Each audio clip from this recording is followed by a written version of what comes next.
It's the Bob and Tom Show.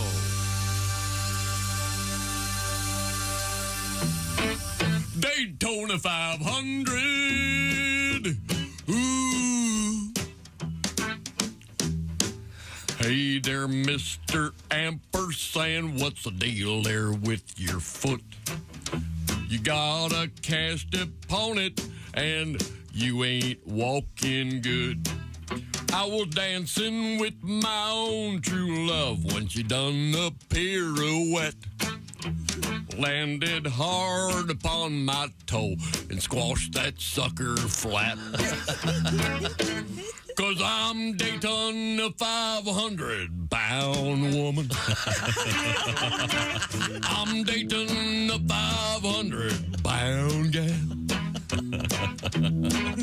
I'm Daytona 500-pound prettiest gal I ever found. I'm Daytona 500-pound gal. Hey there, Mr. Ampersand, what's the deal there with your neck? You got a brace upon it, and now you look like a wreck. My true love was spinning me around when she dropped me by mistake. I guess she lost her concentration when someone yelled chocolate cake. Oh, I'm Daytona 500-pound woman. 'Cause I'm Daytona 500-pound gal. I'm Daytona 500-pound prettiest thing I ever found. I'm Daytona 500-pound gal. I'm Daytona 500-pound. Ho, ho, ho, big gal. Good morning, good morning, good morning. Haywood Banks, the fabulous Daytona 500. No winter yet. Got a runner today, evidently. A lot of rain. It's supposed to stop raining about 10, they say. Eastern Standard Time. We'll see how they do. Get out there drying that track off. Get the rags out. Hi, everybody. This is the Bob and Tom Show. There's Christy Lee at the news desk. Hi. What's wrong? I don't know. There's something. It looks like you have a hair barrette in the front of your... I'm having a bad hair day. Okay. There's Pat Godwin. Hey, Chick. There's Josh Arnold. Chick. Ace Cosby's here. I'm Chick McGee, and here's Tom Griswold, surprise guest. Yeah. Here I am. There he is. Well, is your Streak? no one has bumpier vacations like you do. Nope. I look at it as you go out there and experience these things, so I don't have to. And I for one, appreciate it. I will never forget the time you stayed in the hotel. It had tennis balls in the pillows Yes, on I the bed. That remember was that. my favorite story. Oh, there was more to that, too. Yeah. And then the loggerhead turtle excavation going outside your window. Yeah, that was the worst one, I think, of all time. But no, I went on a ski trip, and unfortunately, both my little girls got sick, so came back after a day. But had one glorious day of a bluebird snow day with sunny skies and great snow. Yeah. Is that because you're skiing so fast you just run right over bluebirds and you don't care? No, the sky's so blue. You laugh. You get bluebirds in your teeth. Well, hello, Mr. Bluebird. Yeah, we had a good time, although short. The girls got some kind of a bug. A lot of vomiting. Thank you. Ooh. I have one of those, 25, doing that right now. Hungover? No, she's got something. She's got that bug. As they say, it's going around. Yeah, it is going around. So I hope you don't have it. A couple quick things. Today isn't just any day. It's I don't know how I feel about this holiday. I know I don't care for it. I know it's useless. I don't know why we do it, but you go ahead. It's another day to ordinarily have a nice little vacation. But yeah, President's Day. I've never gotten President's Day off in my adult life. No. Have you gotten President's Day off? I made an effort this year to take a little time. And apparently, the radio god said no. See, the president screwed you, didn't they? Yeah. Well, it wouldn't be the first time. Yeah, there you go. Yeah, I've got some interesting presidential facts for you. All right. Is that right? 3 presidents died on the same date. Do you know what it is?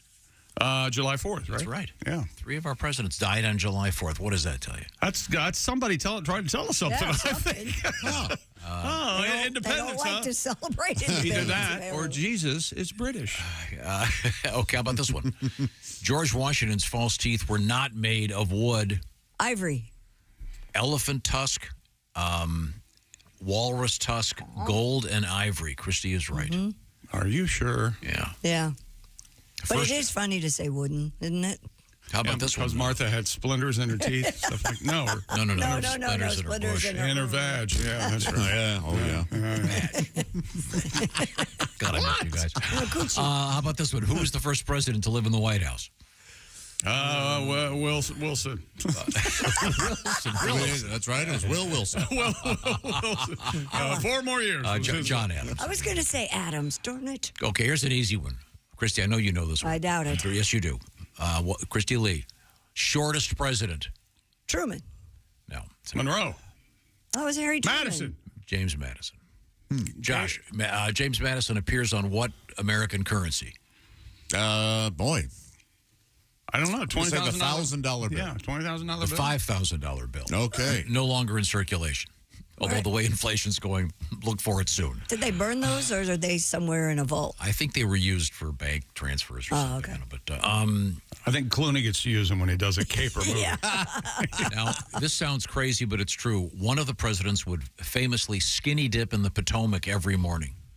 Well, that's got to be Washington. That's got to be Georgia. Teddy, I'm going to say. John Quincy Adams. The Q-bird. I would imagine today.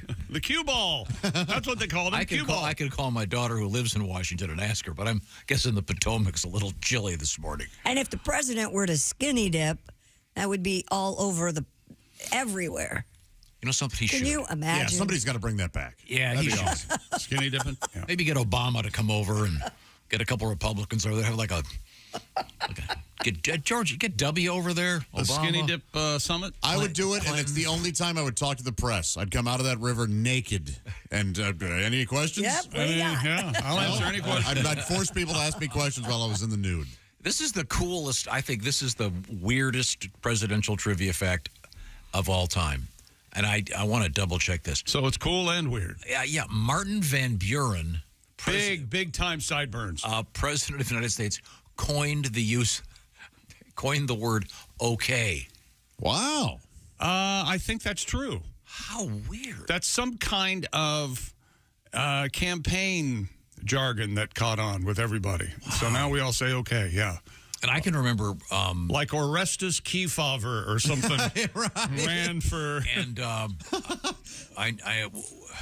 I've noticed this in foreign countries, people speaking English, the word okay has slipped into lots of other languages. You're absolutely right. It is internationally used. Okay? You know what? Yeah. Which is that? What's not? Very fluent. No, really. I mean, you're Very, very fluent. your Chinese is terrible, but French. Thank you very much.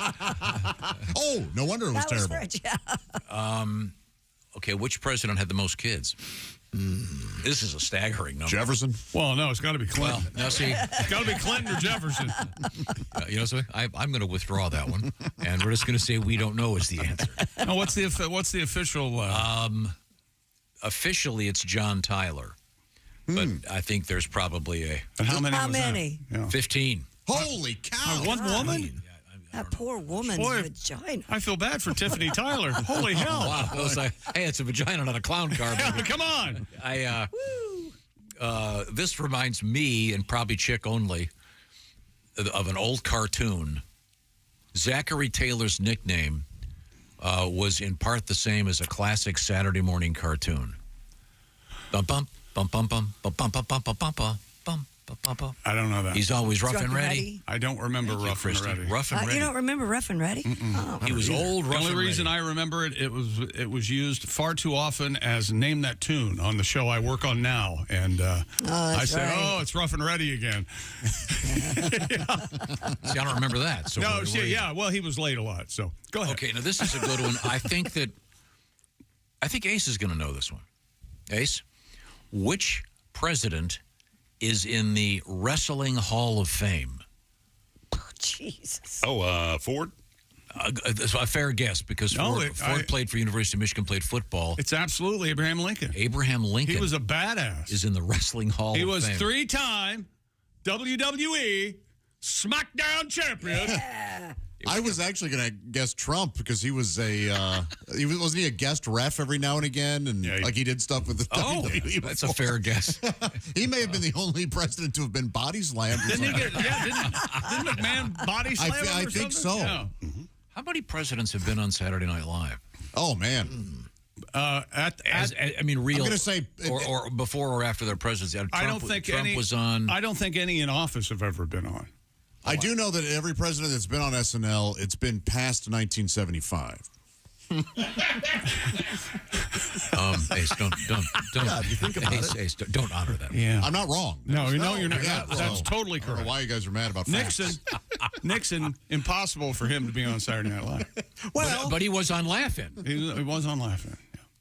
Yeah. Sock it to me. Well, Now, Johnson, of course, was on the CBS News, NBC News, ABC News, a lot. Was this for the Vietnam thing? Yeah. Okay. You never forgave him for that, did you? We have some really cool presidential trivia coming up. And a lot of weird stuff in the news, of course. And by the way, the NBA All-Star game was played in Indianapolis last night. And, well, half of it was played. Well, the offensive part was played. Security would not allow the two guys in that had the letter D in the fence. Oh, really? They carry that in. Well, final score was what now? See, if I give this final score, you're not going to believe me. what was it? Do you want to hear the final score? Yeah. 211 to 186. What? I mean, isn't that par for the course for All-Star games? Defense. Well, I know It's just barely a new. It's just barely a new record for most offensive output. I think in 2014 they had 186, 196 points. This is the first over 200 game, right? Yes, this is the first time. They should have let Caitlin Clark play. It would have been 300. I'll tell you, Saturday night, the whole family was around the TV. We enjoyed the 3 points and the dunking contest. And How'd you like the floor? it was cool. It was lit down.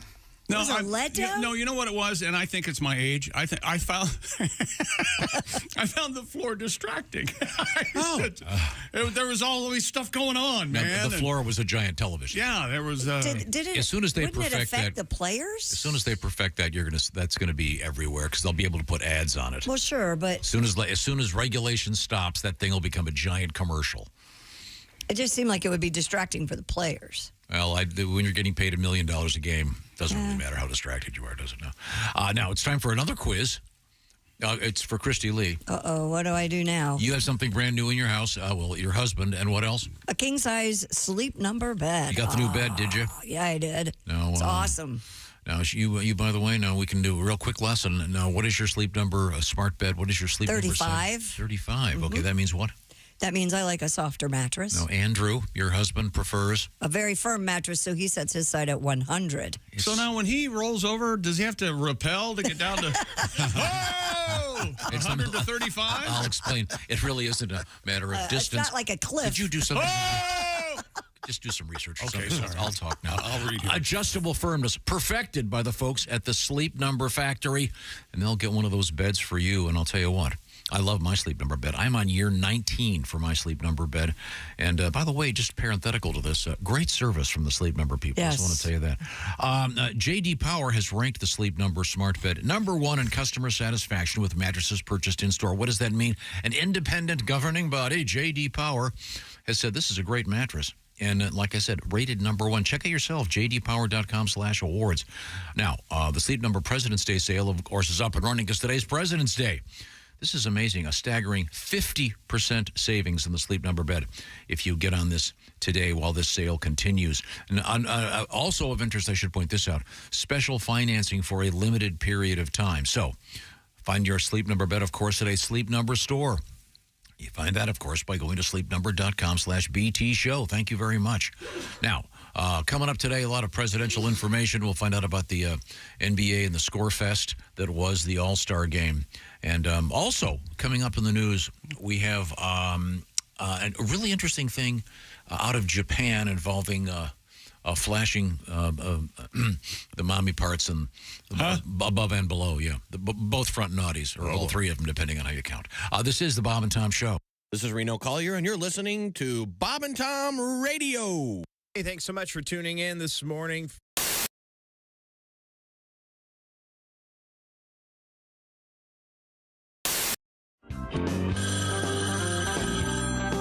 Bob and Tom Show. Bob and Tom and Steven Seagal. Steven Seagal. That's right.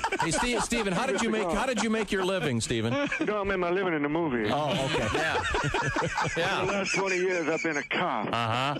I understand Christy Lee is having some second thoughts about moving. No, she already moved. A lot of people don't know, but for 5 of the last 20 years, I've also been a real estate broker. Really? We had no idea. I love open houses, man. Sunday, I show up. Meet the owners and say, "You get out the car! You get on the ground!" Yeah, it's crazy what happened. Steven Seagal! Yeah. You Steven Seagal! Yeah, I get that a lot, man. And then you Steven Seagal! Yeah. Hey, back up, man. That's it. You Steven Seagal! I made my living in the movies. I'm an ass whooping by Steven Seagal. For the last 2 seconds, I've been a bitch slapper. Steven Seagal. No, man. Wow, you have sound effects and everything, huh, Steven?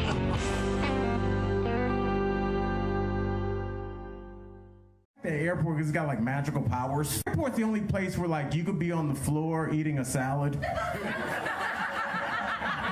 And somebody will come up to you and ask you to watch their most precious things. You know, like, can you watch my back and my kid? Name A. Jackson, slot 32B or whatever, and you just go find your car. And I went there, and 29, 30, 31, and then there's no 32. It just started with another rental car. It's like, I know I can't ask, like, where's 32 after 31, because they might not let you take the car, Eventually, I went and asked. I was like, "Hey, ma'am, there's no 32. There's just budget." And she goes, "Oh, we merged with budget, so that's an Avis car. So just take that." I should have just taken the car on the off chance that there was a corporate takeover. I wasn't. And then maybe drive to somebody's house and break in and go to bed and hope it's an Airbnb. What are you talking about? Like, the Olympics are my favorite 4 years because they give that stat every 4 years about how many condoms they hand out at Olympic Village. This year, we gave away 618,000 condoms at Olympic Village, and every time I hear that stat, I'm like, why? Those are our best people. What if we told that kid would be perfect? It'd be good on the land and the sea. It'd be like a first human Range Rover. What do we... How about we start handing out condoms at Storage Wars meet and greets? I'm a basketball fan, and they said, if everything works out perfectly in the next 3 years, LeBron James and his son will be in the NBA at the same time. I was like, no, that's cool. But then I did a little math of my own, and I figured out that in 6.5 years, me and my daughter's student loans are going to overlap.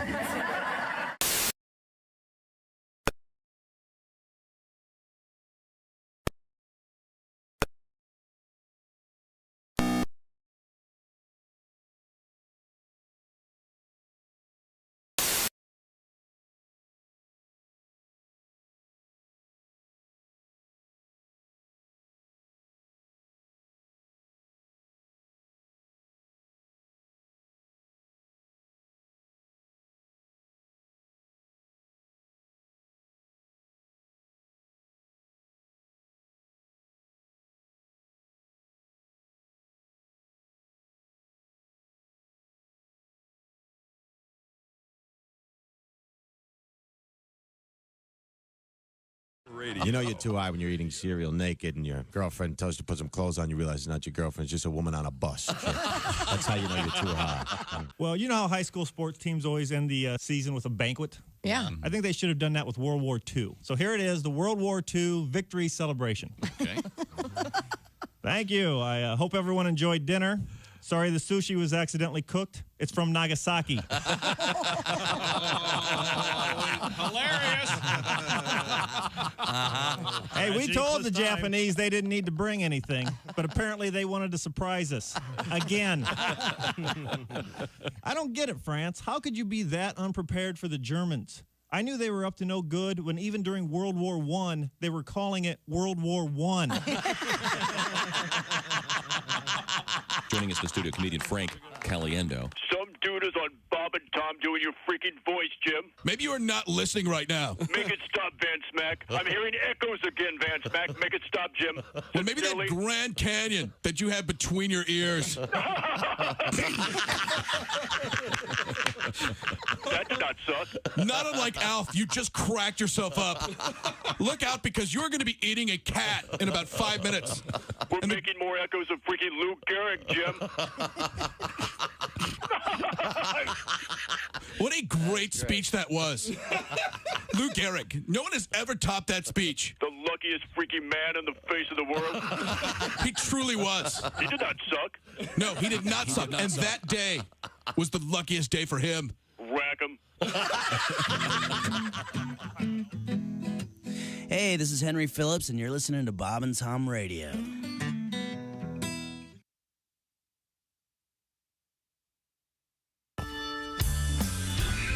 Welcome back to the Bob and Tom Show. Hello, hello. Tom Griswold, unscheduled appearance. He's here. My vacation was cut a little short. So just be honest. You're an idea for you for a vacation is being here with us, isn't it? I would rather be skiing, frankly. Not that you're not handsome and talented and nice to be around, but... Why didn't you just send the sick ones home? Yeah, that's what I was wondering. Oh, I'm sorry. The voice of a single man. Josh. That's a good point. Yeah, the girls caught some bug. It might be a norovirus. I'm not sure, but a lot of vomiting. Who is this Nora that keeps infecting everyone? That's what I want to know. Yeah, no kidding. Take it easy there, Nora. Good Lord. Talk about typhoid mayor. Yeah. Got a couple letters here just to get into the swing of things. Coming up, by the way, more presidential trivia in quiz form. Oh, boy. Adam, kind enough to write. Adam was not president. John Quincy Adams. John Quincy. We have not had a president first name Adam. Huh. And I'm saying we won't ever have one. Really? Write that down. Really? And how do we win that bet? Oh, I don't know. It could be a while. No. I just said it, and I really don't care. So okay. There won't be one next year, odds are. I'm just guessing. How about this? Adam writes, I feel like I'm raising the next Josh Arnold. How so? My family and I were at the local mall over the weekend. This can't be complimentary. We walked by a store named Tilly's. Mm-hmm. Yeah. Anybody heard of Tilly's? Tilly, apostrophe S. My 8-year-old son, Connor, looked up and said, what if they replace the L's with D's? And it would be titties. You see. Smart kid. Are you having a good time over there? Thank you, Adam from Hubbard, Ohio. All right. You're raising a good kid over there, Adam. My old mother came from there. Huh? From Hubbard. My old mother came from there. Oh, old Mother Hubbard. Yeah. Yeah. For a second, I thought... Got it. That's two. Very good. Oh, Ace. Okay, Ace. Ace keeping track, Josh. Okay, keeping track of. I don't know what he's... I don't know what he's trying to infer. I have no idea what I think he's doing, but... Now, coming up, we have more presidential trivia and more presidential information because this is President's Day. Stock market's closed. Daytona 500 rained out. Rained out. 2 inches of rain down there. Forecast, I'm looking at it right now, looks like it's going to light rain till about 10. Couldn't they have done it and just driven slower and more carefully? Now, some certain racing types can do that. But, all right. The Great American Race is what it is. There they go. Not the Great American Sightseeing Tour. They're all going 35. Well, that actually happened once. Never mind. What else is going on in sports? Well, we had the NBA All-Star Game over the weekend, and not since Michael Jordan won the slam dunk contest and the MVP in the game has this happened. Dame Lillard was the MVP of the All-Star Game, and he won the three-point shooting contest on Saturday. But that's not the big story. The big story is here's your final from last night's game. The East, 211. The West, 186. That's right. That's your final. First time the NBA All-Star Game has broken the 200-point mark by one team. Let's see. It was 89 to 104 at half. The high score, let's see, Karl Anthony Towns. They call him the Big Cat. He had 50 last night. Dame Lillard had 39. And a lot of people are upset about the All-Star game, not only in the NBA, but also in professional football, that I don't know what they want.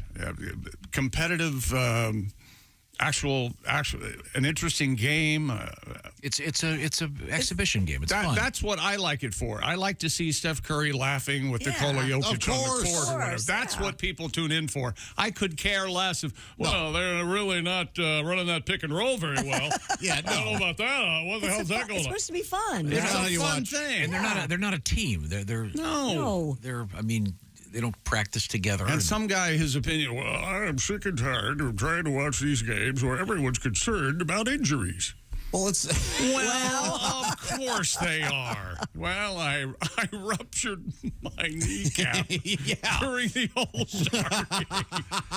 Of course not. No. So get used to it. Baseball's the only ones who can really get away with actually having somewhat of a competitive game. And even that's more fun just for, as you said, watching... does that still count? What? Yeah, it does. Wasn't there a... the winning team gets the home field in the World Series or something like that. Yeah, that seems... Anything for the winner of the NBA game? I don't think so. Nothing? Okay. But you want to see a competitive game? Some guy, Jack Tatum's one of the other guys. I just like that. I don't think this was the first year they've done it, but they were West and East again instead of Team LeBron and Team Boogie Hines or whoever the star is or whatever.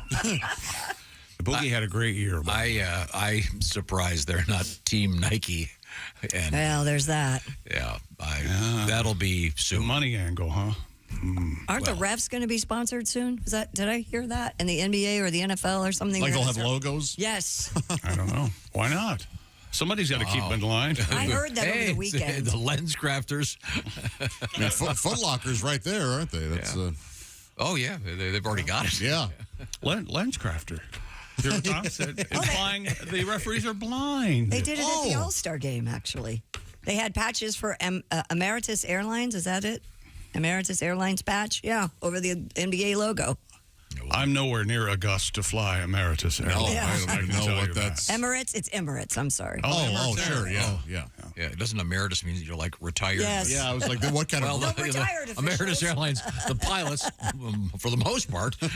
We'll get you there. Oh, yeah, you get a bottle of champagne. Our pilot has an oxygen tank and very thick glasses. They said they're going to continue to wear the patches when the NBA season resumes a few days later. Sneak it right in. Yeah. Yep. No, I'll tell you what, you were going to bet that we're not going to have a president named Adam. I'll bet that the All-Star Games teams are sponsored within 5 years. What do you mean? I think their NBA players already have sponsors on their patches. Patches on their uniform. Teams will be whatever. So it will be Team Doritos versus Team... Well, the three-point shooting kind of with ruffles or something, because I kept thinking, I need a ruffle. And I couldn't decide why I was thinking that. Well, it's on that busy TV. Advertising works, you see. Yeah, ruffle. Boy, they really do hold the dip, don't they? Boy, they do. Yeah, they are perfect. That lays, they make a nice product. They sure. Ruffles. Good work. Did they abandon the Ruffles have Bridges advertising?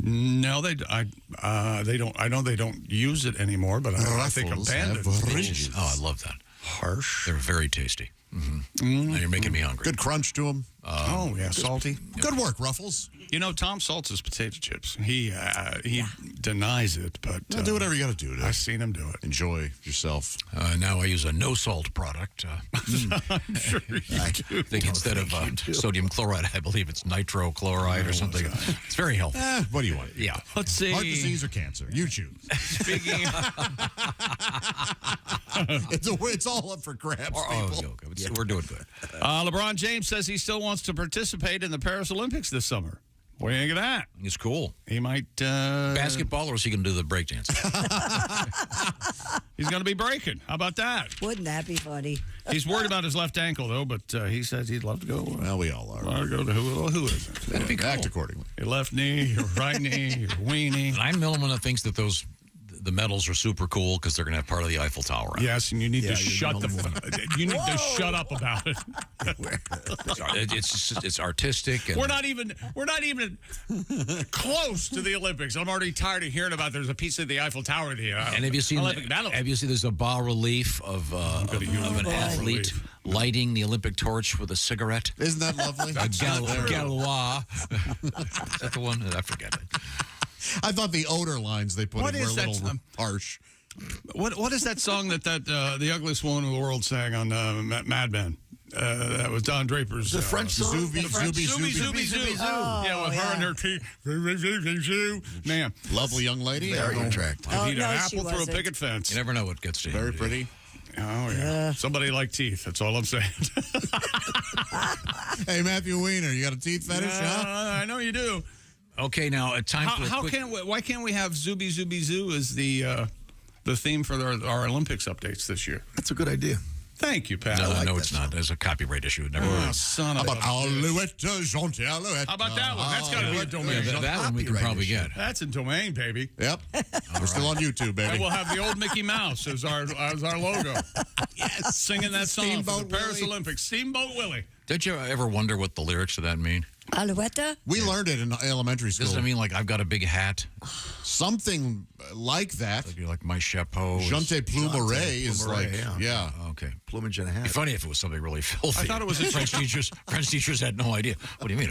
I thought it was a rooster. It's the Louis of. Alouette. I believe it's an old French trapper song. Okay, well, it's time to break away from sports for just a moment here, and we have.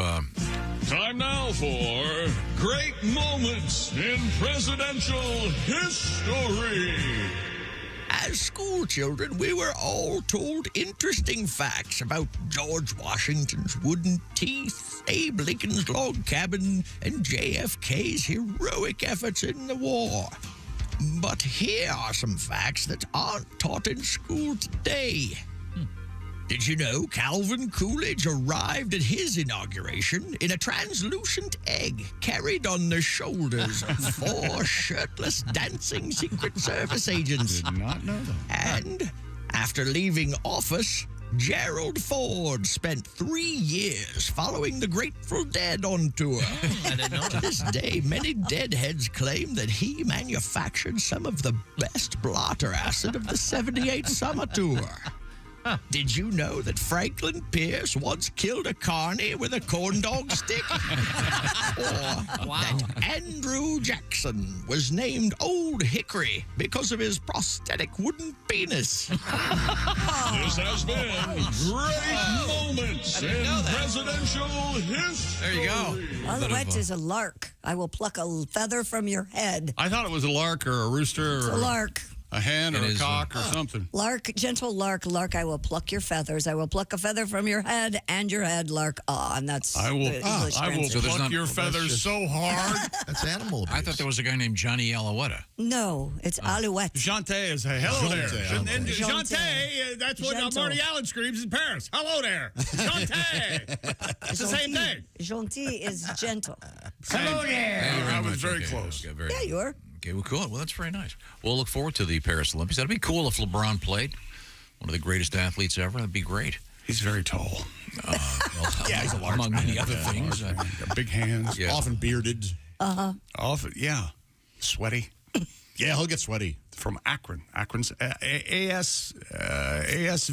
Akron St. Vincent St. Mary. I wonder what the first Olympian with a beard was. Oh, that's easy. Zeus. Jesse Owens had a beard right up until he ran. Oh, really? He shaved. That's why he was so fast? Okay. That's right. Now, if LeBron... the contemporary era, if you will. Yes. If LeBron does play in the Olympics, will he play for America or China? Oh.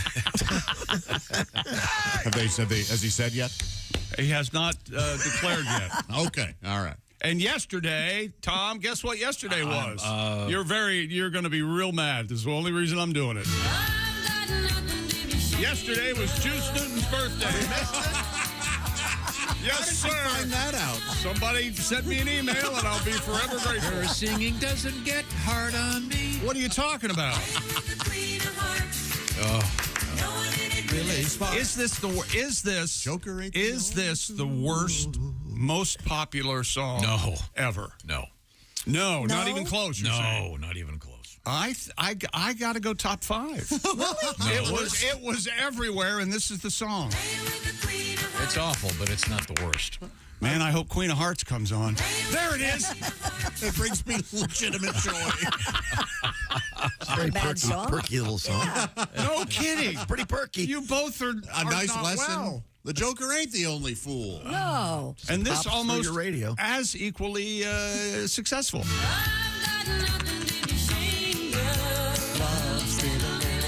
Hard on. Okay, thank you. They said hard on. I heard it. It's almost the same song. My New Year's resolution is not to understand why other people like things I hate. Is that right? Yes.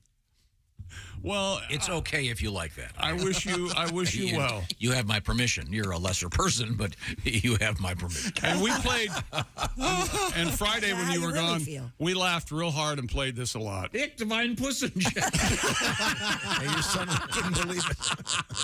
Your son could not believe it. Mortified. Had not heard it yet. And here it is. Dick Divine Pussinjack. I think there was context for that. Forget what it was. Would have hoped. What was the story again? Somebody, I forget. Yeah. Well, I played this for him too. Take me like a dog, Elvis. Yeah, that was Okay. That was a big, Thank you very big much. hit as Okay. well. What's coming up in sports? We got world records coming up in sports. The Daytona 500 is supposed to take off later this afternoon. We have our fingers crossed. Do we have? I think we have a presidential world record, actually. Really? Yeah. Discus is shot put. What is it? Do we know? Discus. Discus. Yeah, which president threw the discus the farthest? That'd be a fair question. Great question. I'm not sure who's the best athlete of a president. Well, probably Gerald Ford. Got to be Gerald Ford. Obama can shoot. He can shoot the 3. He does have game. Yes. But hard to say. But that's all coming up right now. On a serious note, Popeyes has finally said to the rest of the world, "Okay, you've been waiting for a long time, and now we're ready because we have perfected the wings." Tell me more, Josh. I'd love to. That's right. You may have seen the commercial during the big game. Well, these new Popeyes wings come in 5 crispy, juicy flavors, Chickster. That's right. You got signature hot, sweet and spicy, ghost pepper, honey barbecue, roasted garlic parmesan. And you know, chicken wings and football go hand in hand. But football ain't the only viewing opportunity where wings are appropriate. You've also got basketball games, tennis, baseball, pickleball, wall ball, high, lie, your cousin's bar mitzvah. Popeyes chicken wings are perfect. You're absolutely right. That's right. Popeyes wings, great to go with any occasion. You get them to go, rather. Yes. And then you bring them to the occasion. Right. That's the point I'm trying to make. They go with any occasion. You understood what I was doing. Yes, I understood. Even at your cousin's cornhole tournament. Or movie night that turns into let's spend an hour and a half deciding on a movie, and then I'll touch you here, and then we'll have chicken wings from Popeye. And you mean you're wiping sauce off of her cheek. That's exactly right. How romantic. The point is, people love wings, Tom. Order them from Popeyes for your upcoming whatever the heck you have going on. And there is talk of us getting chicken wings here in the studio for a live eating during the show. Sampler during the show. And Ace has never had chicken How about wings. this? How about an Ace Cosby joke of the day where he has to eat a wing between the setup and the punchline? I like it. They'll be slurping. Just There will be possibly, this is off the air conversation. I think we've got enough trouble in that area without him having a wing. So let's just do something else. Well, Popeye's wings are the best, and they're new, and they're great, and we're going to be eating them on the show. Yes, we are. Well, thank you very much. Wiping them off our face. Coming up, we have fascinating presidential trivia and perhaps a special guest. I know we're going to get comedian Greg Warren on the blower, as they used to say. That's right. And Reno Collier and some presidential stuff on this President's Day. This is the Bob and Tom Show. Reach us toll free at 1-888-BOB-TOM-1 or at bobandtom.com. This is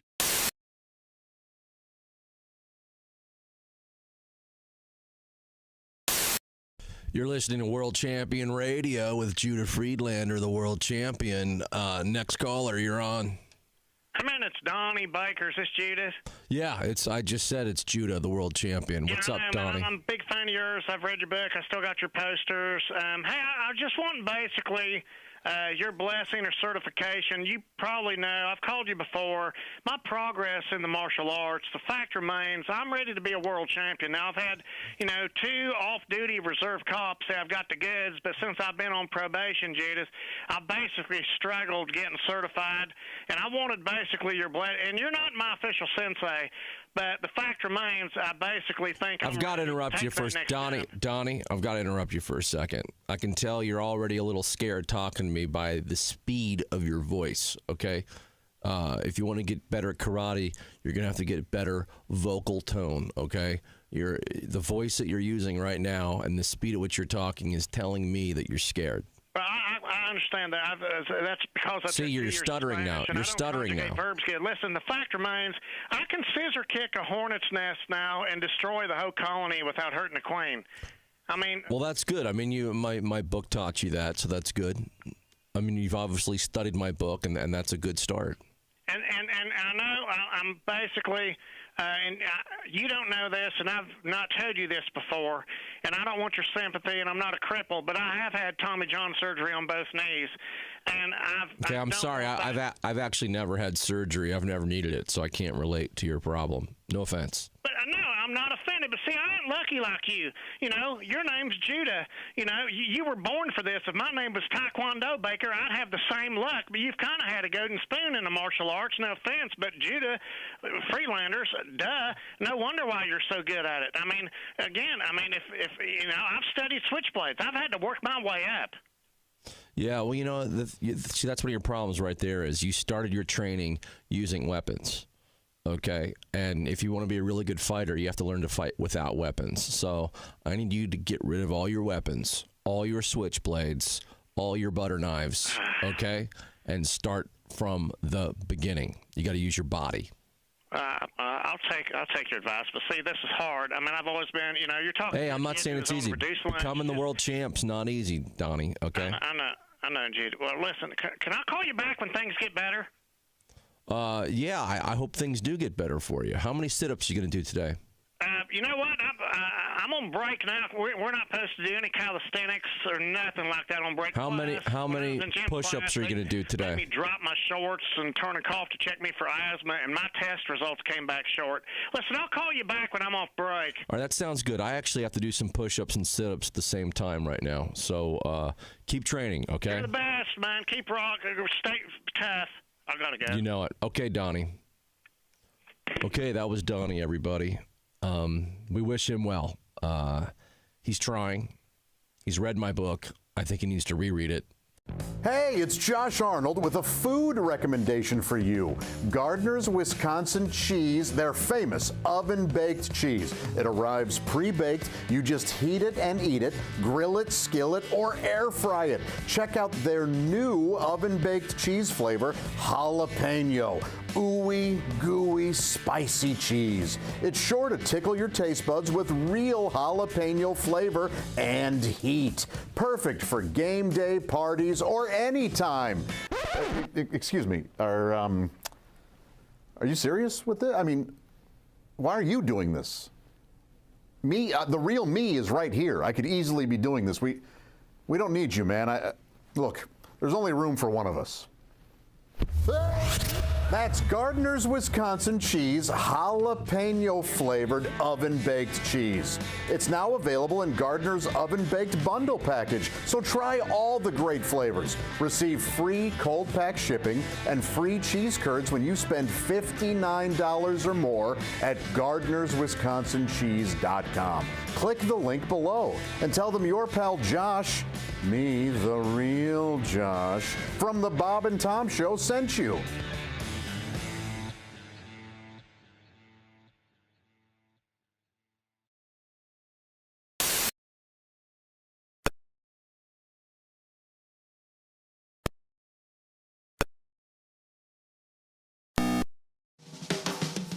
Hello, You're listening to Bob and Tom 24/7. This has been Chick McGee speaking. Celebrity fragrances. They're everywhere. First, it was Elizabeth Taylor with Passion. Then came actress Linda Evans with Crystal. And Cher with her outrageous perfume, Uninhibited. Then superstar Elizabeth Taylor came out with another perfume, Notorious. Now Liz has gotten together with Hillary Clinton to introduce a new perfume. Introducing the first celebrity perfume of the Clinton administration. It's part Liz and part Hillary, part Notorious and part Mrs. Clinton. It's Hillary's Clintorious. Hillary's Clintorious. Nothing smells quite like it. Holy mackerel, what's that smell? That's my Clintorious. Clintorious. Available at fine cosmetics counters, the post office, and at most bait and tackle shops. Look for the red dingy decanter. It's hard to find, but worth the search. Clintorious. As Hillary Clinton says, this stuff makes that slut Jennifer Flowers smell like a hot tuna casserole. Nothing smells quite like Clintorious. Smell it? I can't even find it. Is that it? That's not it. Where the hell is it? Clintorious. Give it to her by the bottle or give it to her in her very own decorative pink box. It's time once again for People Who Suck at Small Talk. Hey, nice weather we're having today, don't you think? Yeah, it is rather amazing the cyclical manner in which meteorological trends manifest themselves. Jeez, sorry I asked. Join us again next time for People Who Suck at Small Talk. Hey, this is Frank Cal. Welcome back to the Bob and Tom Show. Tom's over there apparently hit his head skiing, and it's not 100%, and every now and then having a stroke. So we're in for an interesting morning. I'm fine, feeling good. Did not fall, did not hit my head. Oh, well, that's good. Didn't fall off a chairlift. Didn't get chased by a bear. There long enough. That's true. I wasn't there long enough to get chased by a bear. How many runs did you get? 3? I got a hand. I think someone's heckling you about your skiing trip. I am heckling. I'm sorry. It was very rude of you. Skied all day Friday. Good. Then Saturday, the girls were too sick, so we're going home. Aww. So, but we had a beautiful day. Good. Great snow. I highly recommend. You were throwing out presidential trivia facts earlier because today is the worst holiday in the history of the world, President's Day. It's a great holiday. It's what's worse than President's Day? Nothing. Arbor Day? Maybe. I mean, I like a tree. Why can't we celebrate trees every day? I do. Well, thank you, Josh. I think President's Day is a celebration of democracy. And here's an email. Okay. All right. Has the U.S. ever had a president named Stephen? As you might guess, according to this writer, this is a trick question. The answer is yes. Grover Cleveland's actual first name was Stephen. See? I did not check that. I hope he was lying or wrong or both. How about that? Gal, let me leave a little quiz here. So your name's Steve and you go with Grover. Interesting. Maybe. Same as the Muppet on Sesame Street. And that's the source of his name. Stephen. That is... Of Grover. Oh, it's the source of Grover the puppet's name? Yes. Okay, yeah, it couldn't be the other way. No. No. Grover the puppet is... A few of our presidents were named after children's cartoon puppets. Okay, Christy Lee, this is for you. Oh, I'm terrible at president's trivia. Okay, then I'll let Ace try this one. Ace, James A. Garfield, of course. Named after a cat. He didn't like Mondays. Hated Norma. How about a lasagna? Isn't that also where... Didn't Garfield the cat get his name from? I don't know. James. You remember what the A stood for? I do not. It could have been Nixon the cat? James Alexander Garfield. No. It's Arthur.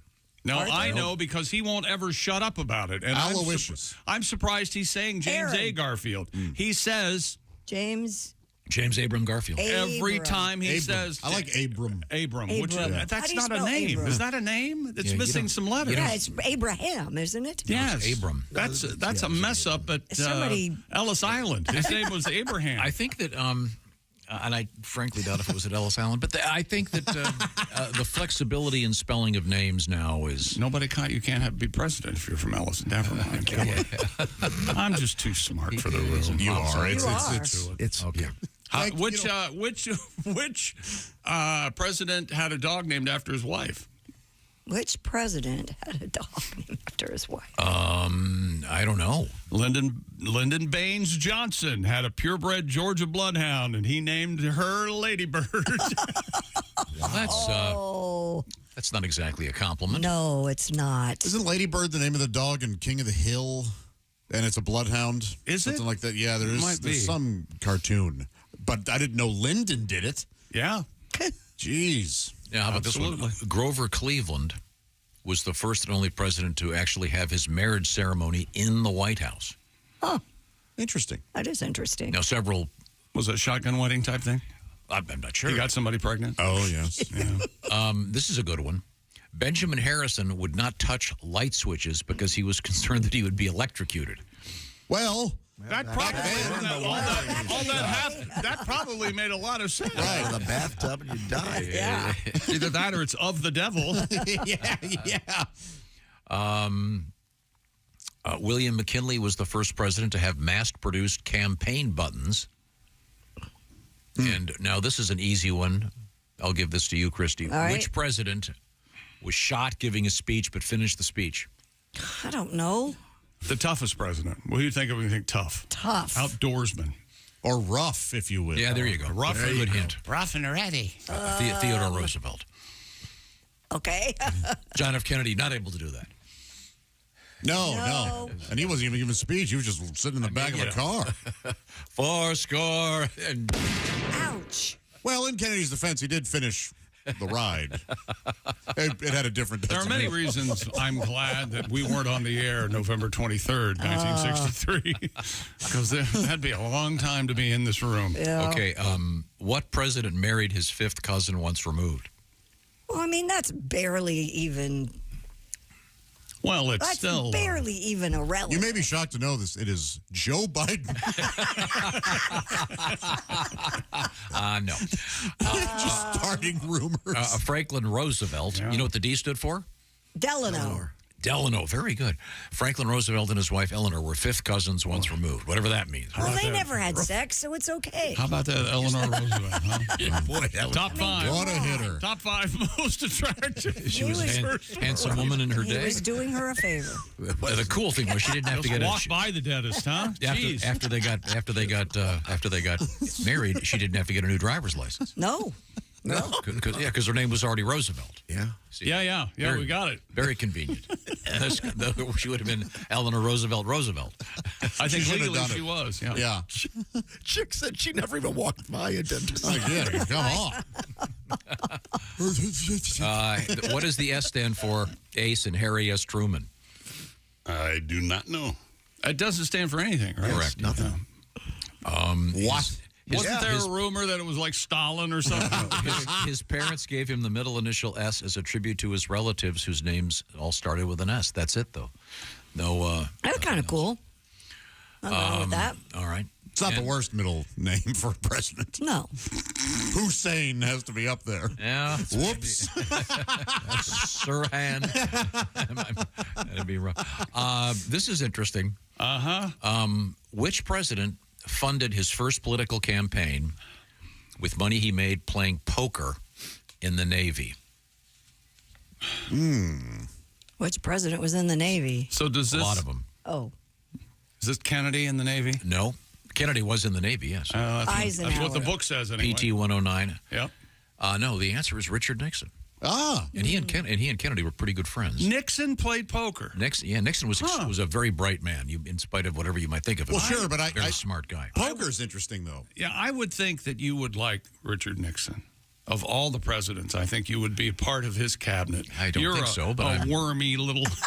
you and John Dean sitting around talking about... How can we screw him? Come on. You got any ideas? Use your imagination like Griswold. He's got the idea. Which president, prior to becoming president, was featured on the cover of Cosmopolitan magazine while in his 20s? This is a tough one. Well, that's got to be Kennedy. Nope. It's not Kennedy? No. Obama? Nope. Clinton. Nope. Gerald Ford was a model Sure he was. What? A photographic model when he was in his 20s. He was in the cover of Cosmopolitan magazine in 1942. Gerald Ford was a model. A fine model. I got to look that up. Have you ever noticed how much better people are looking today? They were so ugly. What? In the 40s. Gerald Ford was a model in the 40s.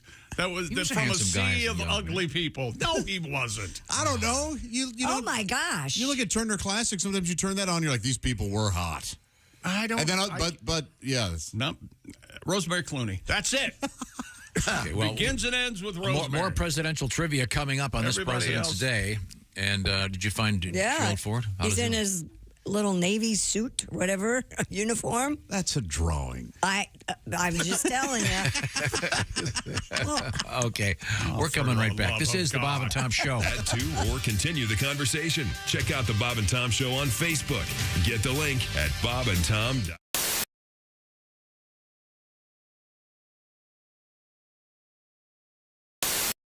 Tiki Barber here. Remember the days when I was a running back in the NFL? Well, if you're on your feet all day like I was, you get the struggle. The secret is orange insoles. Their insoles are like magic for your feet and body. They'll help you kick hip pain, sore feet, and lower back discomfort to the sidelines. Feel better, do more with orange insoles. Okay. Hey, Peter. Hey, Bob. What are you doing out here? Same thing you're doing. Got a light?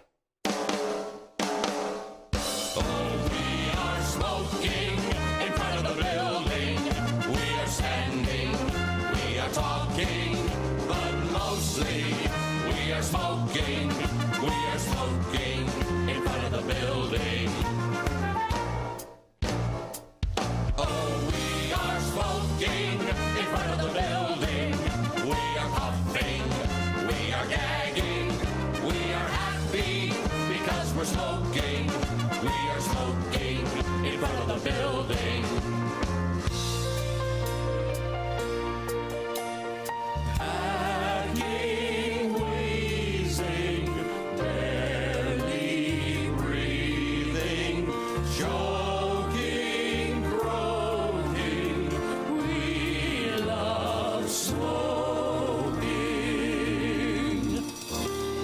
Met a girl from another office.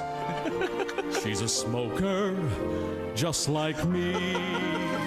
Now we're dating and we're smoking. We're smoking in front of the building. We are smoking in front of the building, and we smell like we've been camping. It could be raining, it could be snowing, but we're smoking in front of the building.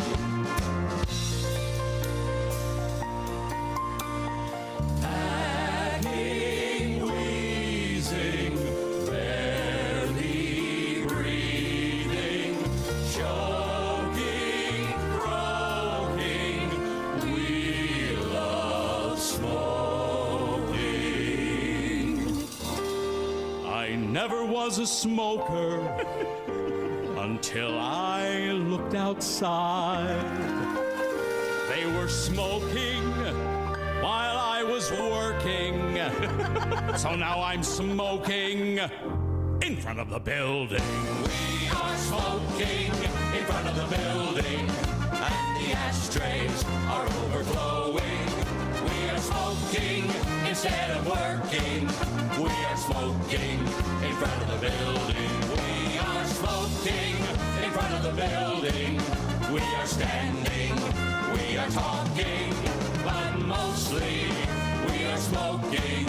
We are smoking in front of the building. Smoking in front of the building. Smoking.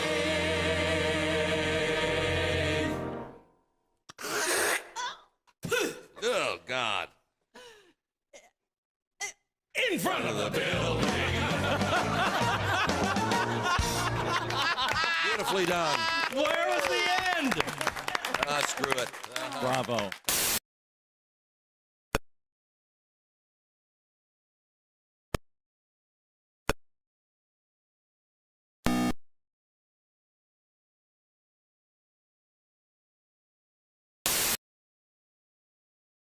you, right, John?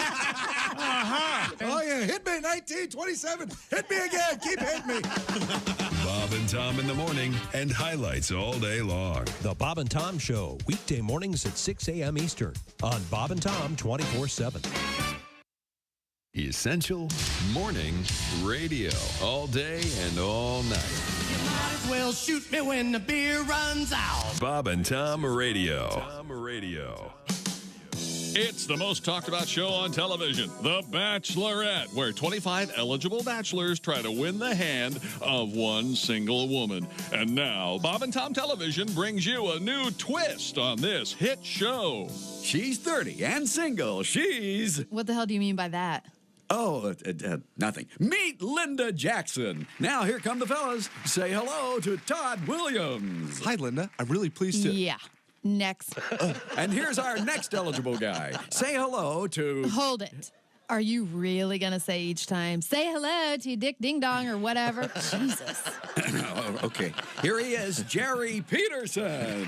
Hello, Linda. I can't tell you how happy I am to finally meet you. Right. What do you do, Jerry? Well, I own my own consulting business and... consulting, eh? And when did you lose your Amway dealership, Jerry? Huh? Sheesh. What a bitch. She's the Bachelorette. She's single, pissed off, and is looking for money. Lots of money. Hi, I'm Linda. I'm Phil. Yeah. Did you forget something? No, I don't think so. Any gift? Gift? I didn't know that we were... Bye-bye, loser. Wow! Tune in to Bob and Tom TV and see why she's called the Bachelorette. She's on the prowl, and she's got... Shut your hole and bring on the rich numbnuts. On Bob and Tom TV. Well, there you go. There's a show I'd watch. Yeah. Hi, this is Dr. Will Miller, and you are listening to Bob and Tom Radio. We're talking with comedian Rick Schrader. I'm a stepfather, too, which I've been for a few years now. And if you're not a step-parent, you don't realize the warmth and rewards that you get for the warm, loving feeling. And it's, I hate you. Okay, here's some more money. You're not like my real dad. That's right. You can find me.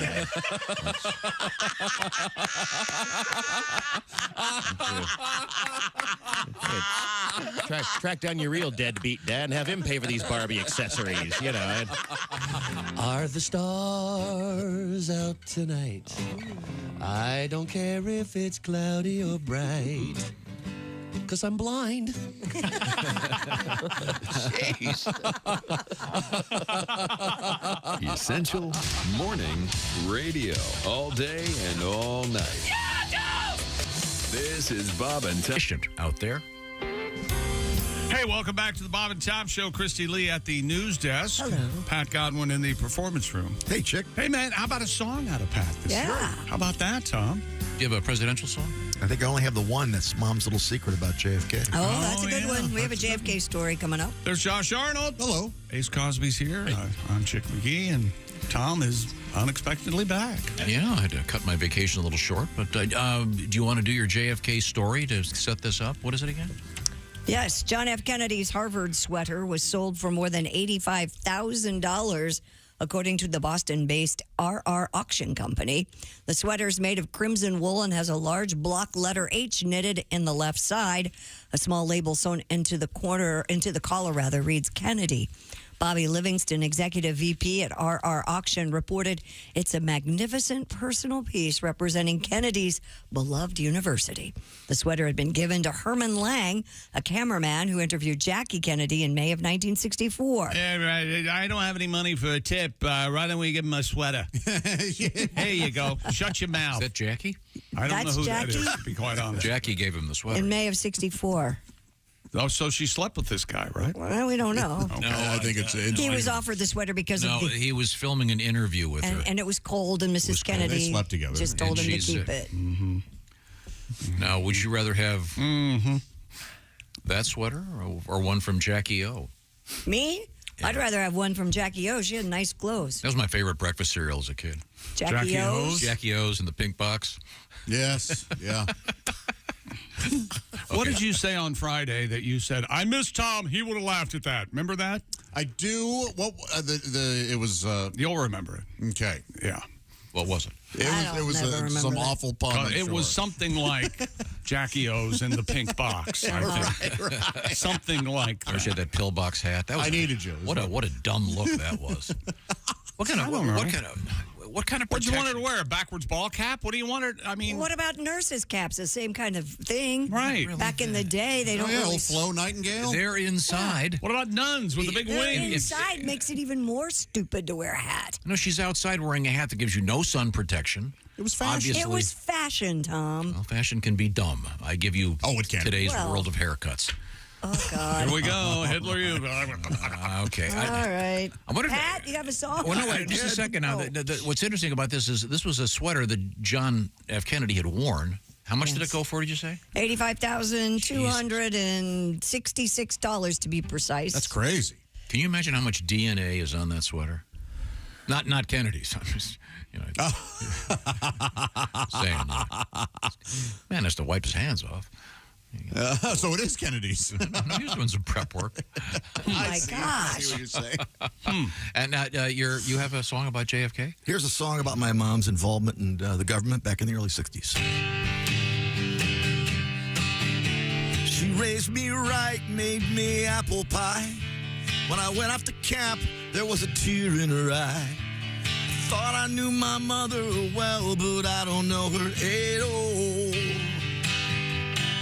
Her little secret is out today. It took all this time for her to say, Mom went all the way with JFK. It was many, many years ago. He had a bad back, so they took it slow. Mom went all the way with JFK. All the way with JFK. She was just 18 on an internship with no typing skills and bad penmanship. She took his dictation while he was on the phone.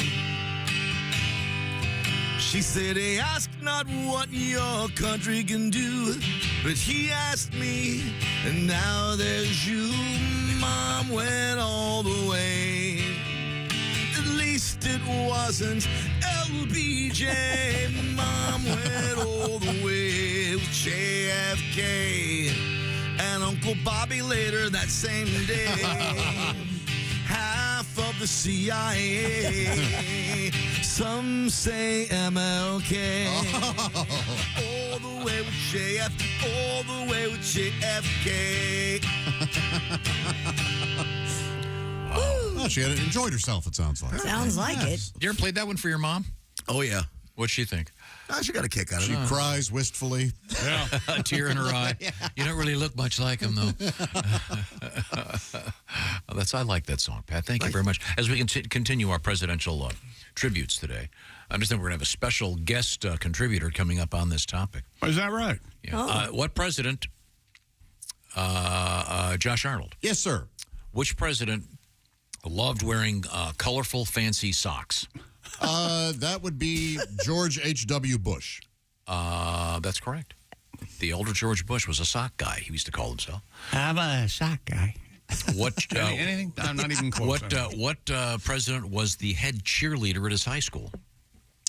Was that head cheerleader at his high school? Bush. Was that the young Bush?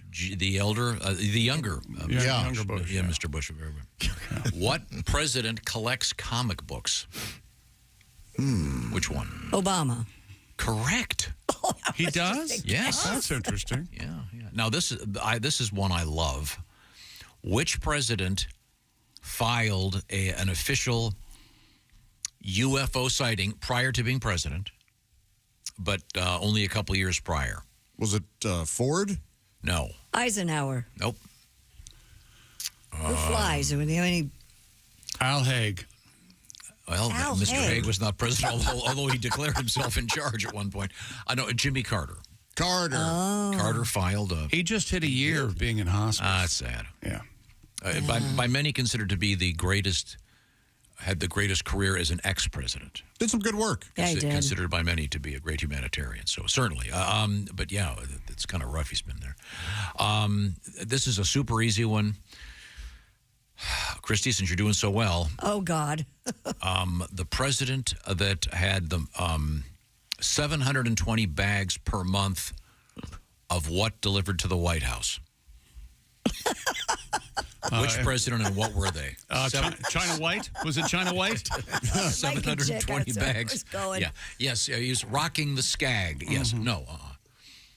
Well, I can't imagine. 720 bags a month? You're president, you're going to need I'll a little relief. I'll give you a hint. The president was Ronald Reagan. Oh, yeah, jelly beans. Oh. Yeah. Old Dutch liked his jelly beans, didn't he? I am. Did he have a favorite flavor? I am not a fan. Probably. I don't have that here, but not a jelly bean fan. Sorry.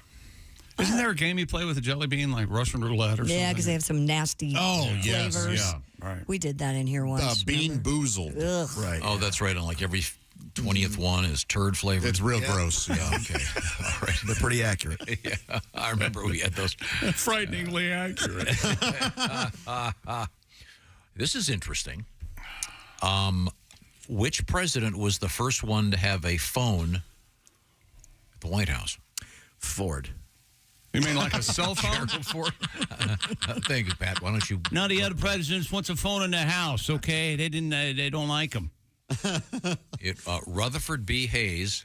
Oh, B. Hayes. And he was issued the phone number 1, which he would, of course, find was the loneliest number. And then that would later on be turned into a fine song. Is the one thing, is that part true, though? Yeah. It is. Yeah. So somebody else could pick up their phone, hit 1, and you would get the White House? Hello? I think the key there is no one else had a phone. Yeah. Okay. Now, we have some more sports coming up. Am I correct? You are correct, sir. And Juice Newton trivia. Well, it was her birthday. It was yesterday. Yeah, I know. Yeah. Oh, but there's something else she's done. So we didn't skip it? There's something else that she's done. A lot of other birthdays yesterday we didn't pick up on. Connection. Yeah, but they were Juice Newton. She's a national treasure. She sure is. God. Okay, right now, I want you to get cozy, digging into winter by now. It's been rainy and cold in lots of different places, and in fact, too much of that. How about shaking things up a little bit and getting rid of those winter blahs when it comes to your food? That's where HelloFresh comes in. Maybe you're sick of the same restaurants. You're sick of your own cooking. How about doing something that's A, easy, and B, really helpful? I'm talking about getting in tune with HelloFresh. How does it work? They do the grocery shopping, of course. And then they send you the boxes with chef-curated recipes. You pick them, more than 40 to pick each week, and this is less expensive than restaurant delivery by far. Choose the recipes you want, select a delivery date, and voila, there is the box. And Christy Lee, what have you been working on from HelloFresh? Well, I love just the title of this, Meatloaf a la Mom, with potatoes and carrots and thyme gravy. That's right. It may not be your mom's meatloaf, but it's pretty darn close. It only takes about 40 minutes total, 6 easy steps. They're all on the card, and you have a beautiful home-cooked meal with all the comforts of mom. And the bulk of that time is while that baby's in the oven. So it's quick. It's easy. They have lots of really quick meals. And I love this one because it's classic comfort food. Some of the stuff, the title may scare you because it sounds so exotic, but that's the beauty of it, because since they've done the measuring, they've got the pouches with the spices. Everything is ready to rock, so you're not going to be able to screw it up. You're going to become a great chef and have some fun. HelloFresh. And by the way, they've got a free breakfast for life with the code BTShowFree. Check it out, HelloFresh.com/BTShowFree. That's one free breakfast item per box with an active subscription. Once again, the code BTShowFree. HelloFresh.com/BTShowFree. That's HelloFresh.com/BTShowFree. Coming up, I have the official word on the pronunciation of Bela Lugosi. Oh, my God. I bet you missed me. And lots of Son of a bitch. Lots of other exciting things. And are you going to be able to think of the joke you made that I would have enjoyed? Oh, I'll do my best. Okay, because I'm still looking forward to that. That, of course, and Paul McCartney's bass in the news. I am so excited. This is the Bob and Tom Show. Hi, this is Paul. And this is Storm. And we're Paul and Storm. And you're listening.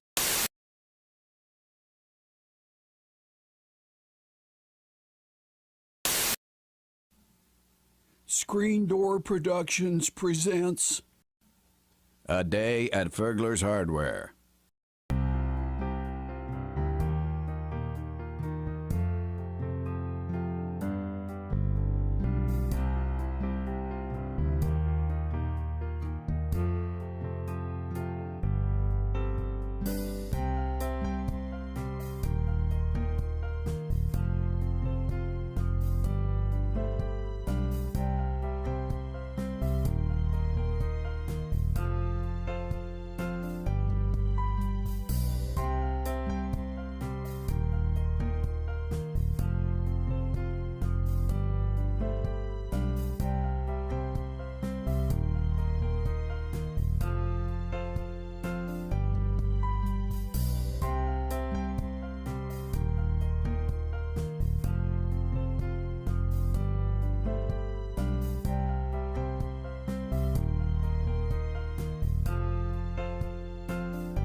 Reruns of Hogan's Heroes. Ink Clay. Ooh yay, idiot yay. Ooh yay, Ice Ray. NRJ Orculter Bay. And of course, the classics of Shakespeare. Ute eBay. Orye atne ute eBay. At they is ye aye eschenque. Other way, There's still some financial scholarships available for women aged 18 to 25. Let me teach you to act in Big Latin. For more information, write to Haji or phone 1-800-UKSHME. Do it now.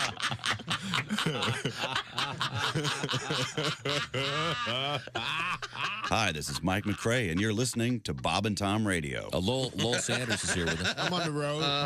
Now, Lowell, are you a single man? Yeah, I left a wife in Detroit. Oh, okay. I see how it works. Police should have found her by now. I'm kidding. They won't find her. Ain't no way. You're that good, aren't you? I got thrown out of J.C. Penney the other day. Really?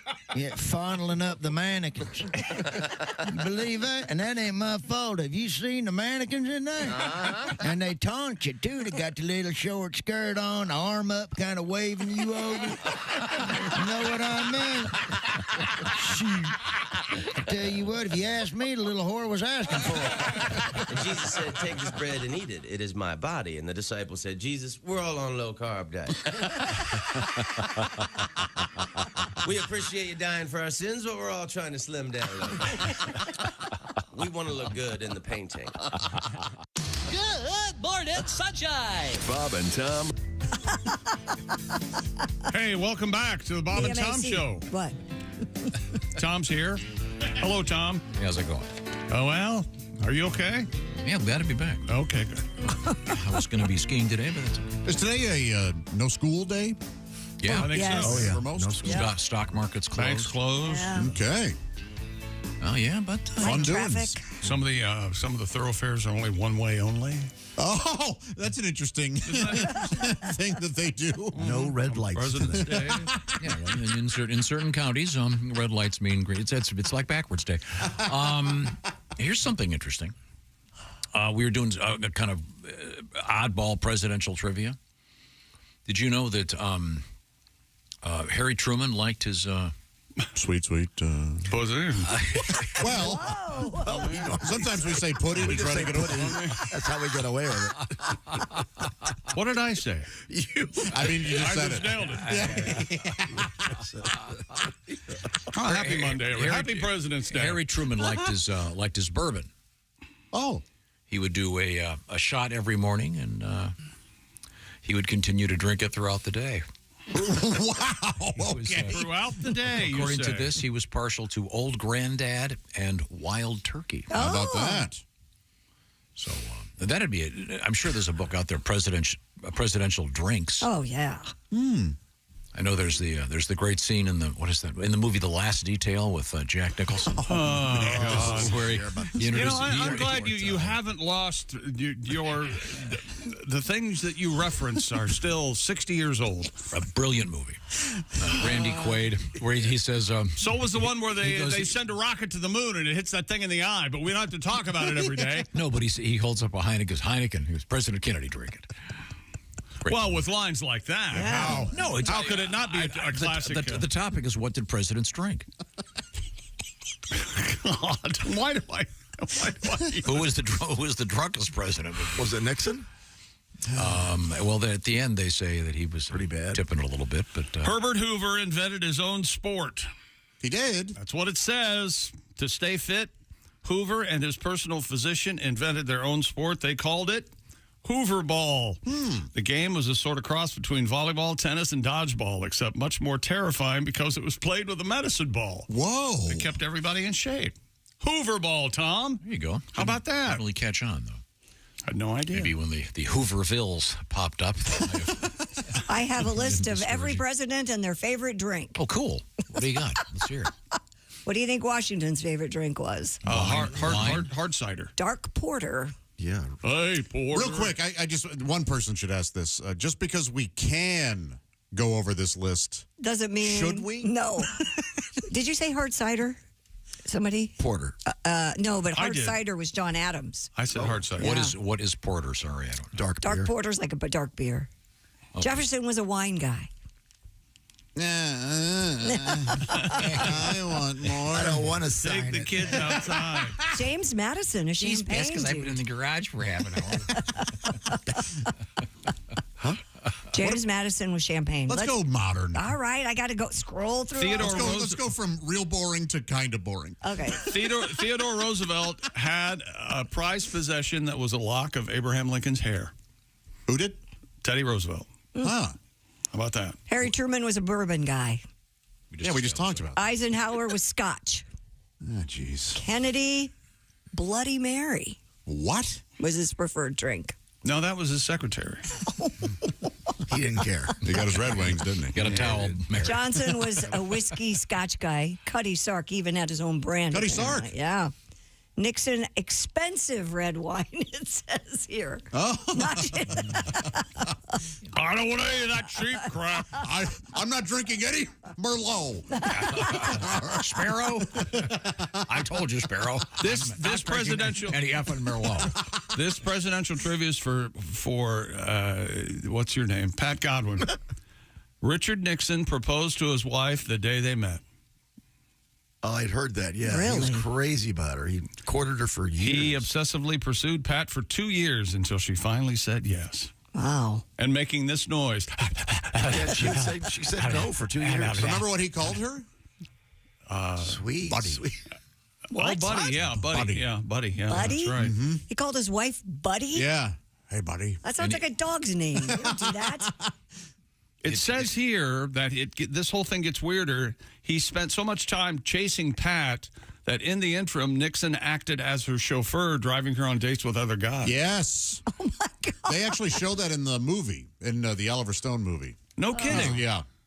He drives her on a date. Wow. Wow. That's got to be. Nixon's favorite snack was cottage cheese and ketchup. Oh, we talked about that one day. Yeah. Man. That's gross. Ford liked his martinis, apparently. I'll have tea martinis. Jerry's on one. Let's do this. Jimmy Carter rarely drank, but when he did, it would be white wine, usually at functions in the White House. Ronald Reagan was a wine drinker. Oh, I thought he was, Reagan, I heard, was a fan of vodka and Pedialyte. Actually, he did. He developed a taste for California wines and the occasional Orange Blossom Special made with vodka, grenadine or sweet vermouth, and orange juice. Bob Hope introduced me to this. We have more presidential trivia coming up. We got to return to the sports page. Have we missed anything over there? Let's see. This is one of these. Stupid world record.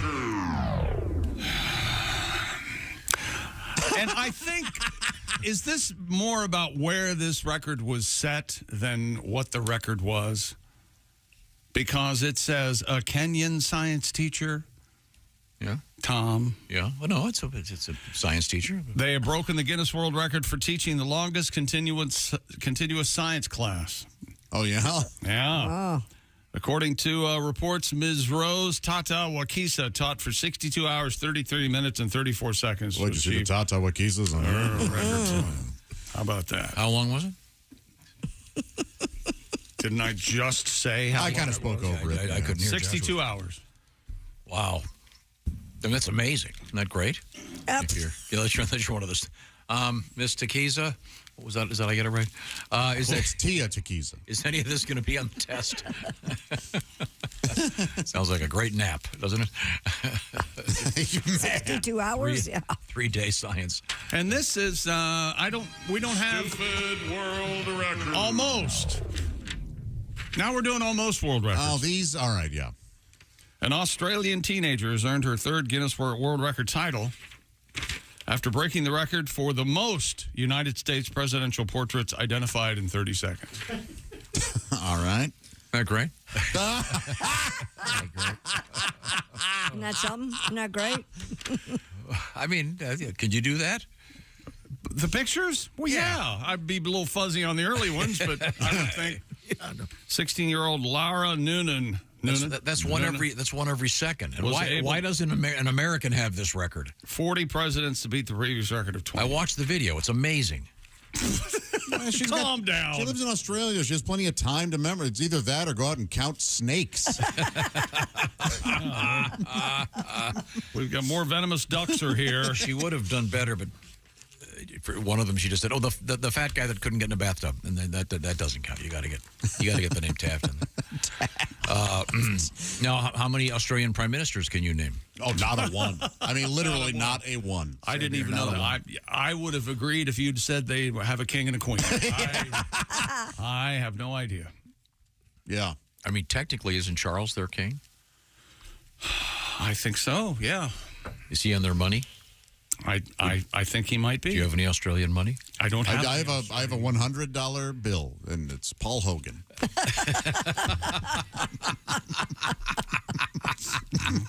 Maybe your friend who's listening in Australia can enlighten us. Yes, we need to be enlightened, that's for sure. We need help somewhere. Jason Kelsey has apologized for commandeering someone's luchador mask after the Super Bowl.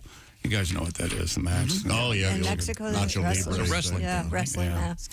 Kelsey has been seen partying in the yellow and red luchador mask following the Chiefs' Super Bowl victory over the 49ers. The mask belongs to a Dallas 8th grader named Elijah Smith, who would like to have the good luck charm back. What the hell, Travis? No, it's Jason. Oh, Jason? Yeah, the troublemaker. He's got time on his hands. They didn't get to the Super Bowl. Kelsey has since vowed to reunite Elijah with the mask. The 36-year-old wrote on social media, Elijah, your mask indeed brings great fortune. I owe you big time. Sorry it was commandeered. Operation Get Elijah His Mask Back is underway. Okay. I bet it'll make it worth his while. I think the kid handed it to him, and then he took it. Just kind of kept it. Yeah. At the time. I want it back. I didn't mean for him to keep it. Well, he's a little kid. I'm a little kid. I'm just a little kid. I wish I grew up in Australia. They're going to have to... I imagine that mask sort of reeks of booze. It must. Yeah. They've been at it. A competition Maybe dart. a Swiftie or two. A competition. Hey, Taylor, throw me some of your scraps. A darts player accused his opponent of stinking up the playing area with his flatulence. Oh, you can't do that. This is darts, a gentleman's game. Mr. Darren Webster refused to shake hands with Dutchman Ron Meulenkamp after losing 4-3 at the Modus Darts Super Series. Meulenkamp.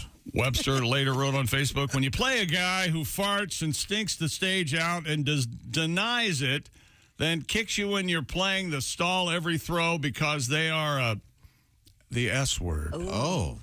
Good luck for the future, pal, but I'm not interested. I think it's a fine defense.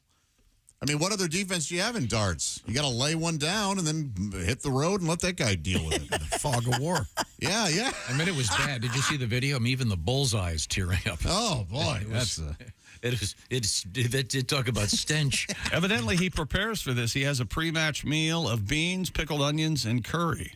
Ugh. Having my pre-match meal, looking forward to the competition. So it's not just in the wrist. No. It's in the butt. Oh, thank you. I mean, chess players have their anal beads, right? Yeah. One guy. One guy. No, vibrating anal. You think that's rampant in the chess world? No. Well, still, it's a great story. I still want to know how he did it. I hope the guy writes a tell-all. I imagine. I hope he's listening. Just send it to Tom. Learning, because he had to learn Morse code effectively, I would think. And he did write a book, though. The chess guy who put in these anal beads. Yeah? Yeah. It's called Searching for Anal Fisher. Pretty good. Not Bobby Fischer. Right. Anal Fisher. Nice, that's very good. That was a thinker as opposed to but a good one. I certainly appreciate. Yeah, no. The guy was accused of having electric anal beads, and someone would be signaling him what his next move should be. Amazing. I mean, could someone, do you think, rectally convey to you, pawn to rook 7 or whatever the hell it is? Well, couldn't you put something in your sock and have it? Yeah. Why the ass? Why the ass angle? Do they pat people down as they're going in for a chess tournament? Yeah, right, boy. They probably do now. Well, now they may even do more. They have to be a cavity search. I mean, didn't they back in the old mafia movies? They would wire a guy, right? Sure. Yeah. Can they do that now, or would there be too much extraneous noise? Well, apparently. There's a lot of movement in that bowel. yeah, gurgling. Very, very noisy. So I'm sorry. So this guy saying in a dart tournament, the other guy just, all the excessive flatulence made it impossible to focus and actually throw. Yeah, that's fair to me. Now, in all truth, the post, there's a guy in a hazmat suit. Joke. Oh, as a joke. Okay, yeah. Yeah, that's funny. Okay. All right. May I start ripping ass in here while we work? No. Why not? Please don't. This guy's name. One of you already does it. this guy's name, the Dutchman who was accused of all the flatulence. The farting Dutchman? His name is Ron Meulenkamp. Right. Yeah. That's probably somehow related to John. John Meulenkamp? I doubt it. John Cougar Meulenkamp. They call the Dutchman Ron Cougar Meulenkamp. He's the finest dart thrower. Wouldn't that be great if they did, though? Are you going to start watching darts, maybe, to hopefully catch this guy farting? I don't know. No, I'm not going to watch darts and farts. You don't have smell-o-vision anyway, I would assume. Right, okay. Is that sports? Yes. A farting dart player, I think, in sport. This is what you farted You'd call that bottom of the barrel, would you? Yeah. More presidential trivia, including the turkey pardon, just for Tom. Here's Christy. Hi. Speaking of the presidents, the Academy of Natural Sciences of Drexel University once showcased locks of hair once belonging to America's early presidents. Hair from George Washington, Thomas Jefferson, John Adams, John Quincy Adams, and Andrew Jackson was on display. The specimens were collected by a Philadelphia attorney and were given to the museum after his death in 1860. I saw a display of presidential hair one time, yeah. They were all part of a particular political slant. The Whig Party. I'm sorry. I'm not laughing that loud at my own joke. Yes, you are. I was laughing, anticipating Chick's reaction. I apologize. The Whig Party has an H in it. Yes, yeah. Yeah, Whig Party.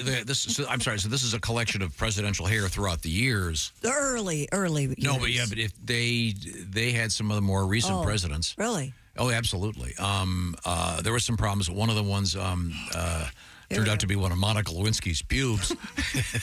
They got off Clinton's sweater. Still on that, huh? So they only have the one, they don't have a lock? Or a tress. Yeah. What would be the... I don't have the article in front of me. I just read the other day that one of Lincoln's, a lock of Lincoln's hair went for $80,000. What? Yeah, I mean, that's kind of cool. I mean... Was it matted? No. There actually was a thing. I don't have it in front of me. No, there was one where there was his blood and hair were together in an envelope. Can you imagine purchasing? They say that they got him from the Undertaker. Absolutely. Thank you. Okay, here you go. A lock of George Washington's hair was recently discovered in a long forgotten book.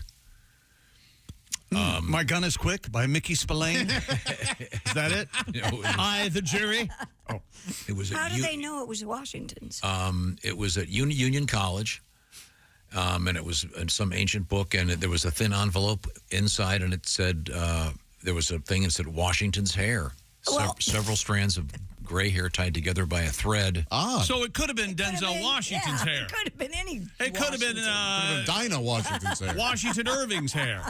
It could have been anybody in Washington, right? Yeah. And if it was, could have been Freddie Boom Boom Washington. Boom Boom Boom Boom Boom. Some of the folks who speculated on it would have had to been one of his pubic hairs, I'm guessing. Well, we'll have some more presidential things. Thank you for acknowledging. Well.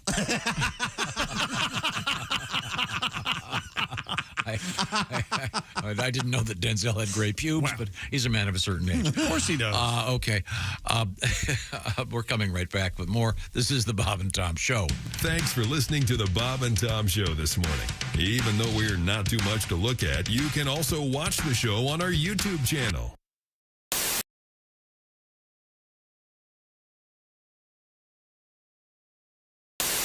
Joining us in the studio now, we have Dr. David Wolf, astronaut, and he and Kirsty are making out, evidently. Welcome back to Earth, sir. Oh, there David, how are you? Thank you. Dr. Wolf is wearing a NASA golf shirt. Very cool. Of course he is. Nah, you can get those at gift shop, Tom. That's no big thing. Dr. Wolf, it's a great pleasure to see you, and glad you're back. The Wolf Man! Thank you, Tom. It's nice to be back on Earth.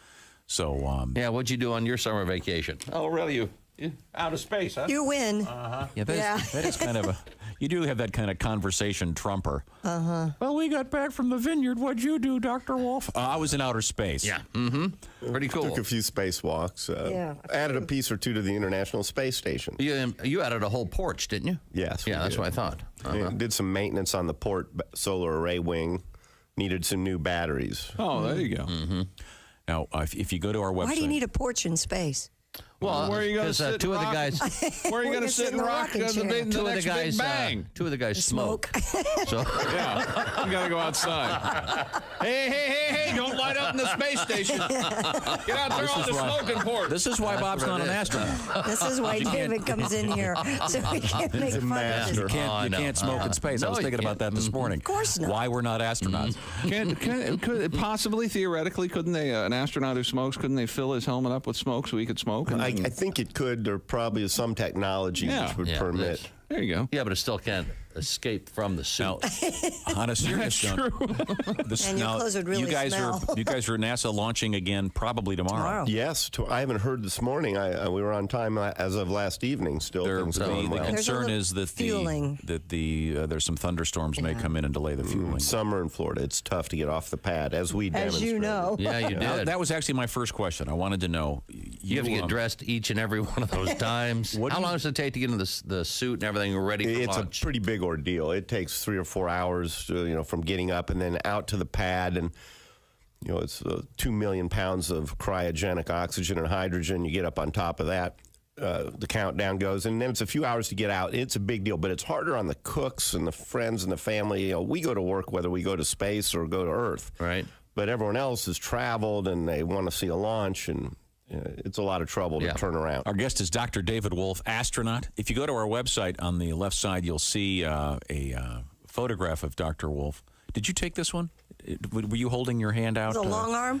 Is this you with your arm, or did one of your buddies take care? Nobody up there want to take a picture of you, Dave? It looks like you're big.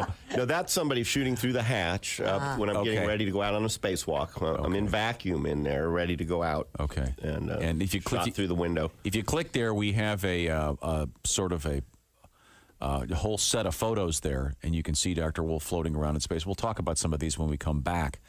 I'm curious, how long does it take you to get into the spacesuit that you're going to use to do a walk? The suit, you spend the day before checking it out, like a spacecraft itself. The next morning, you spend 2 or 3 hours getting in before you get out through the hatch. About 3 hours. Wow. Don't you have a series of mirrors in your passenger car here at home where you can drive laying on your back? Isn't that just to make you feel more comfortable upside down? Wow.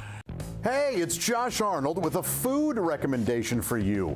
Gardner's Wisconsin cheese, their famous oven-baked cheese. It arrives pre-baked. You just heat it and eat it, grill it, skillet, or air fry it. Check out their new oven-baked cheese flavor, jalapeno. Ooey, gooey, spicy cheese. It's sure to tickle your taste buds with real jalapeno flavor and heat. Perfect for game day, parties, or any time.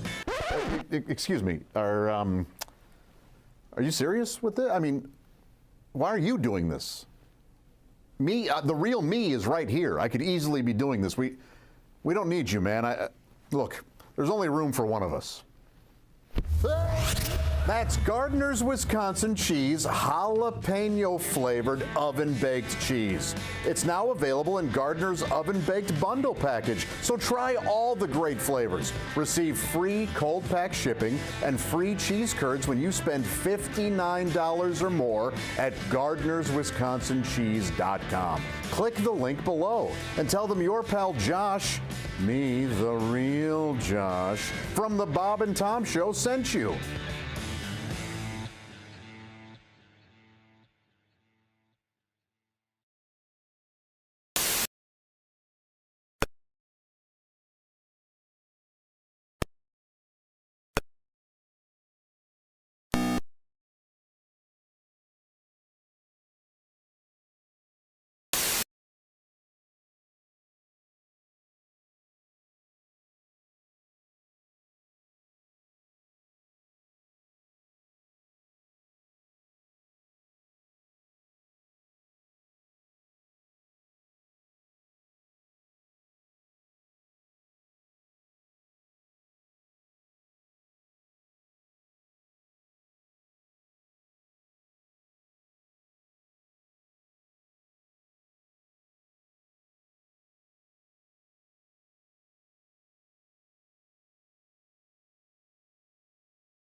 What got him to this horrible awful place? Shut up, your fries are coming. Oh, and they seem a little irritable, too. He has to summon all his energy to keep from turning around and stabbing you in the eyeball with the spork, you fat jackass. Just got an entire meal for $3 and never got out of the car. And you're complaining. Comedian Diana Jordan is here with us. Now, can I ask you something? Yeah. Since you've been here last, have you had any augmentation of any kind? No. Okay, it must be. I'm wearing the Wonder Bra. Is that? Are you kidding? No. I just showed it. Impressive. Yeah. They call it the Wonder Bra because when you take it off, the guy wonders where in the hell you're. Morning laughter just might be the best medicine. If you want to turn your daddy parts orange, eat some Cheetos and watch some porn. And when? Hey, welcome back to the Bob and Tom Show. Swimming right along here on President's Day. Wonder which president was the best swimmer. Do we have any information on that? Who did we say? Truman, right? No, who did we say would go swimming in the Potomac? Skinny dipping, remember that one? Oh, who did that? Adams. No. John Quincy Adams? John Quincy Adams. Yeah, the cue ball is what they called him. Yeah, he would go swimming every day. Here's a really cool one. James Abram Garfield could write with both hands at the same time in Greek and Latin. No way. That's wild. No way. That's a skill. So Latin one hand, Greek in the other. Speaking of presidents, we have a special guest joining us. Oh? It's Ed from Ed Septic. Hi, Ed. Hey, everybody. Oh, it's Ed from Ed Septic. You know me. I'm the plumber that'll bang your pipes, but never your wife. I'm a huge presidential trivia fan. I don't know if you guys knew this about me. I did not know that. You thought Tom knew some facts. I know how to use the interweb. I looked up some presidential facts. You guys want to hear them? Yeah. Here's a little known fact. During a brief separation from Dwight Eisenhower, Mammy briefly dated and got matching tattoos with Pete Davidson. Oh, wow. Mamie Eisenhower. Yeah, Amazing. Amazing. Franklin Pierce, he became the first winner of RuPaul's Drag Race to be elected president. Oh, Franklin Pierce. Real known fact. Handsome man. Martin Van Buren refused to travel because he was unable to poo anywhere except for the outhouse behind the Oval Office. Wow. Home field Everybody advantage. knows that. Every 2 weeks, Harry Truman used to cash his presidential paycheck at the local liquor store, where he'd spend most of it on Slim Jim scratchers and pints of peppermint schnapps.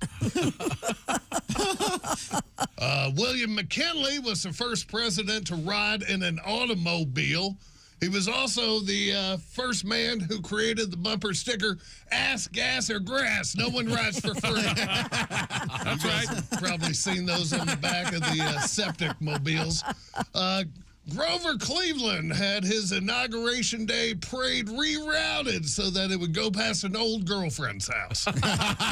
That'll teach her. Oh, yeah. Benjamin Harrison, one of my favorite presidents. Benjamin Harrison was known as Benji Balls because of his grapefruit-sized testicles. Oh. Did you guys know that? No, I did not know that. Benji Ball. One of the most musical presidents of all times was John Quincy Adams, who played the sitar. He explained that he first picked up the instrument because it's common knowledge that no one scores more tail than a man who can righteously shred a sitar. Before becoming president, Gerald Ford auditioned to become the third Darren on Bewitched. Oh, really? Oh, yeah. Little-known fact. The term dad bod was first used to describe Herbert Hoover in a Speedo. I didn't even know they had him back then. And finally, one final fact. Once a month, Jimmy Carter used to get into the cooking sherry, then head off to the train yard where he'd challenge grizzled hobos to breakdancing competitions. Did you guys know that? No. Didn't know that. Well, I'm glad I could fill you all in. Yeah. Don't forget about me. I'm Ed Septic. I'm the plumber who gives a flush. Have a good one. You too, Edward. Thank you. Oh, that's fantastic information. I'm so glad to learn that. Do you know what Calvin Coolidge's nickname was, Christy? Calvin Coolidge's nickname, Old Cal. No, Silent Cal. Oh, that was close. Not a talker. Not a talker. Herbert Hoover spoke Chinese to his wife. Wow. Funny thing is, she was Japanese. He Will you didn't knock know. that off, Herbert? Knock it off. Okay, you'll know this one, Josh. Only president to have a PhD. Oh, Dr. J. Dr. J. Dr. J. Yes, he moved the White House to Philadelphia. I don't know this. If Dr. J runs for president, I'm voting for him. All there is to it. That would be Woodrow Wilson. Only president with a PhD. Okay, Dr. Wilson. Ulysses S. Grant was once given a ticket for riding his horse too fast. No. Wow. You know what he said, though? Glad they didn't take my breathalyzer. yeah. Which is worse, a speeding ticket or DUI? DUI. DUI? Yeah, okay. That's what I thought. More ramifications. Yeah, I would think, yeah. I see. Now, we now turn to Christy Lee at the Bob and Tom News Desk. What have we missed? We're going to change the subject from presidents. Women in a Japanese coastal town take part in a tradition that involves lifting their skirts and flashing the ocean. Really? Sora News 24 reports that once a year, the women of Tosashimuzu climb the mountain path to the Usuba Iruga Shrine overlooking the ocean. They then line up at the edge of the cliff, face the sea, and lift both the hems of both their kimono and lower body undergarments before calling out, "Give us a big catch of fish. And if you'll give us fish, we will show you everything." Whoa, how about that? According to noted Japanese historian Noboru Miyata, the purpose is to stimulate the sea deities to move the waters in their favor. Well, isn't that nice? Yeah, there's a photograph of them. It's from the back, but I mean, oh boy, they're lifting up. Yeah, the ritual known as Ryomoniki is still carried out to this day, even as women have switched to more Western style attire. Okay. Yeah. So it's kind of a offering to the fish gods.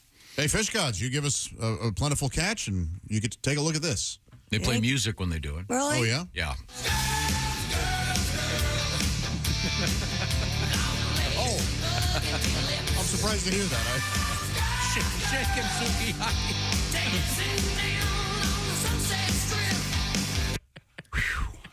Okay.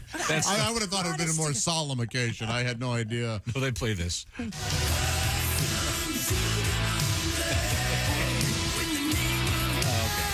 That's not true. They play this. Shake it, baby. Shake mighty, just letting it all hang out for the sea. Wow. Yeah. It's pretty funny. They do have some photographs of it, but yeah. Well, I'm sure it's all blurred out, Yeah, it's of course. Japanese porno. Oh, sure. Yeah, you don't see the naughties. And I can't tell this one if that's a fishing lure or just a very delicate piercing. That's got to hurt. That's interesting. Have you ever heard of that, Chris? What? Piercing, Yeah, I've heard of it, but yikes. No, but these women, they No, thank literally, you. they're lifting up. They're lifting up their tops and their bottoms and Letting it all showing hang it all out. to the fishing gods. Well, we'll have to see if it works. Wouldn't it be easier if you just wore like a robe and then you could just... Yeah. That seems like a lot of work. This all sounds very American to me. I don't know how this became a Japanese tradition? Maybe it was the Motley Crue that throws me. Oh. I don't know, but it could it doesn't sound like anything. There are certain parts of America, if they did this, it might attract too many flies.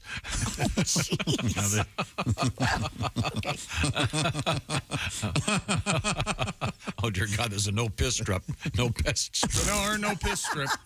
No, you're right. No pissing and... no pest strip hanging between her legs. I can't decide if that's my favorite blunder of the morning or Mamie.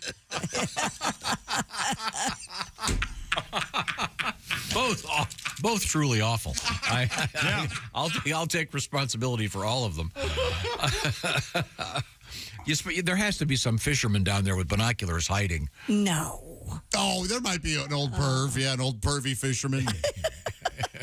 Today's the morning of they know it's a Wakasiki ritual. or whatever they called it. Yeah. Right. Wow. It's, what is it Look called? at Dissy. It's called Look at Dizzy. Look at Dizzy. Ryomaniki. Okay. Ryomaniki. In Toshasi Muzi. Take a peek of putty. Oh, there you go. Okay. Well, let's. Are we done with that? I hope the fishing is good. Yes. Get some good sushi out. Maybe I'll start trying that when I go fishing. Flashing every morning. Yeah. Yeah, please. Lords of the lake, give us a bountiful catch, and then I'll just floop. See if then go, boy, that water's cold. And deep. When we come back, what have you got, Christy? Coming back, we have a couple of penis stories. Oh, yeah? Yeah, we have rat penis, we have snow penis, and then we have batteries in a penis, all coming up. Wow. Wow. Yeah. Okay. Well, I hope they're at least not AAA. Like a Die Hard. Something to give you some power. This is the Bob and Tom Show. Become a Bob and Tom VIP and get your Bob and Tom fix 24/7. Get all.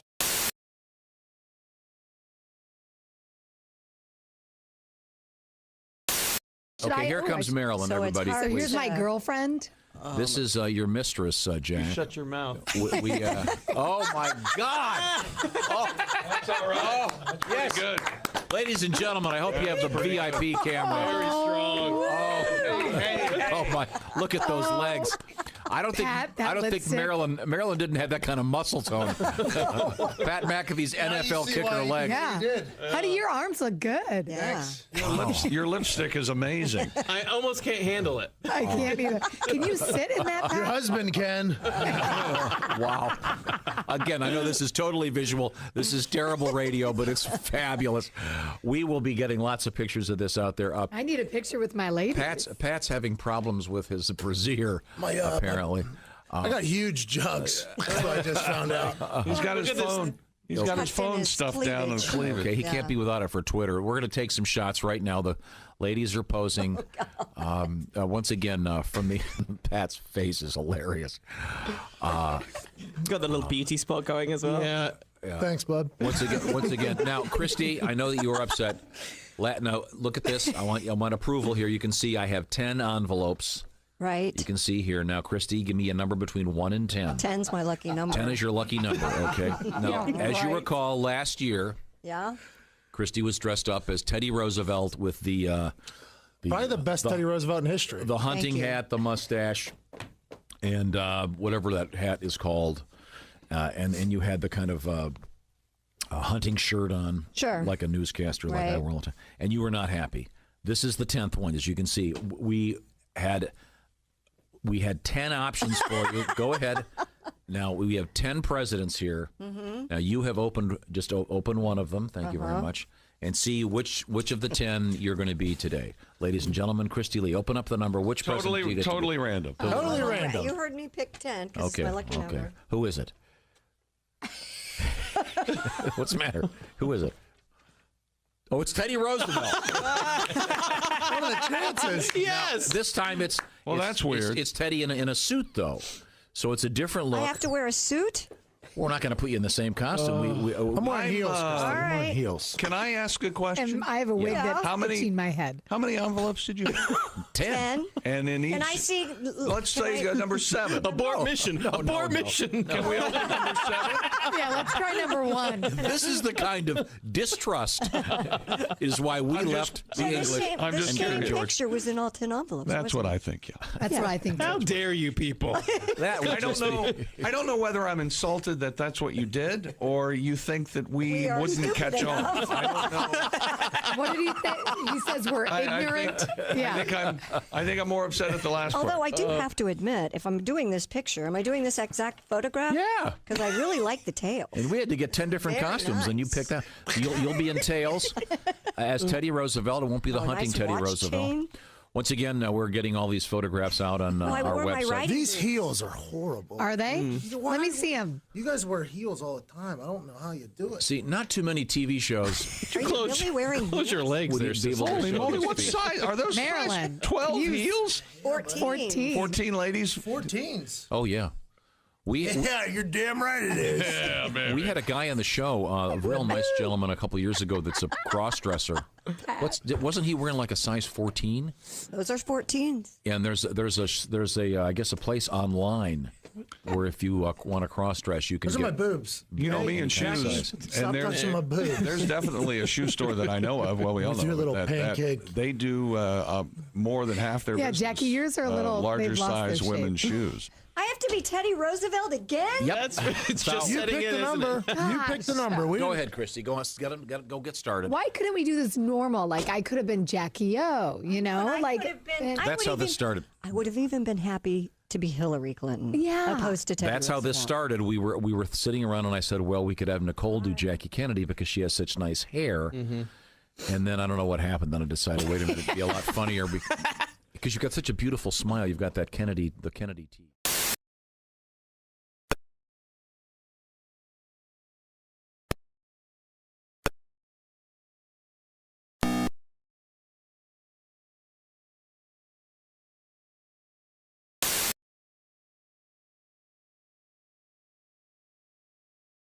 Establishments. Start your day with the delicious effing country breakfast featuring an effing omelet with toast, grits, and a big effing beverage of your choice. Or try our BED, the big effing deal.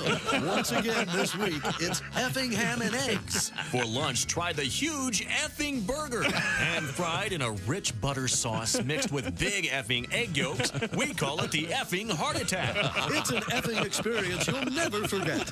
And what about dinner? Juicy effing steaks with fresh effing veggies and a creme brulee that's effing out of this effing world. Or go effing nuts with a hot fudge sundae. How would you rate the Effing House Family Restaurant? It was the best effing experience of my life. Rate this place? Well, I wouldn't give it a B. I wouldn't even give it a C because it's effing A. In Effingham, Illinois, it's the Effing House Family Restaurant. You'll have an effing good time. Hi, this is Larry Reeb, Uncle Larry. It's a sick world, and I'm a happy guy, and you're listening to the Bob and Tom Radio. Why do you have to get drunk to be an ass? Why do you have to get tight before you get loose? Why do you need a double before you get into trouble? Can't you get into trouble without an excuse? You want to get up and get out and get free and get crazy. But why do you have to start by getting stoned? 'Cause Pat, you don't have to get drunk to be an ass. You can be an ass on your own. Grandfather dies, life will be strange. When grandfather dies, my whole world will change. When grandfather dies, I'll scream and I'll yell, 'cause I'll be rich as hell. And then I figured I didn't need to write anymore. Bob and Tom, 24/7. Oh, yeah. Yeah. It's two.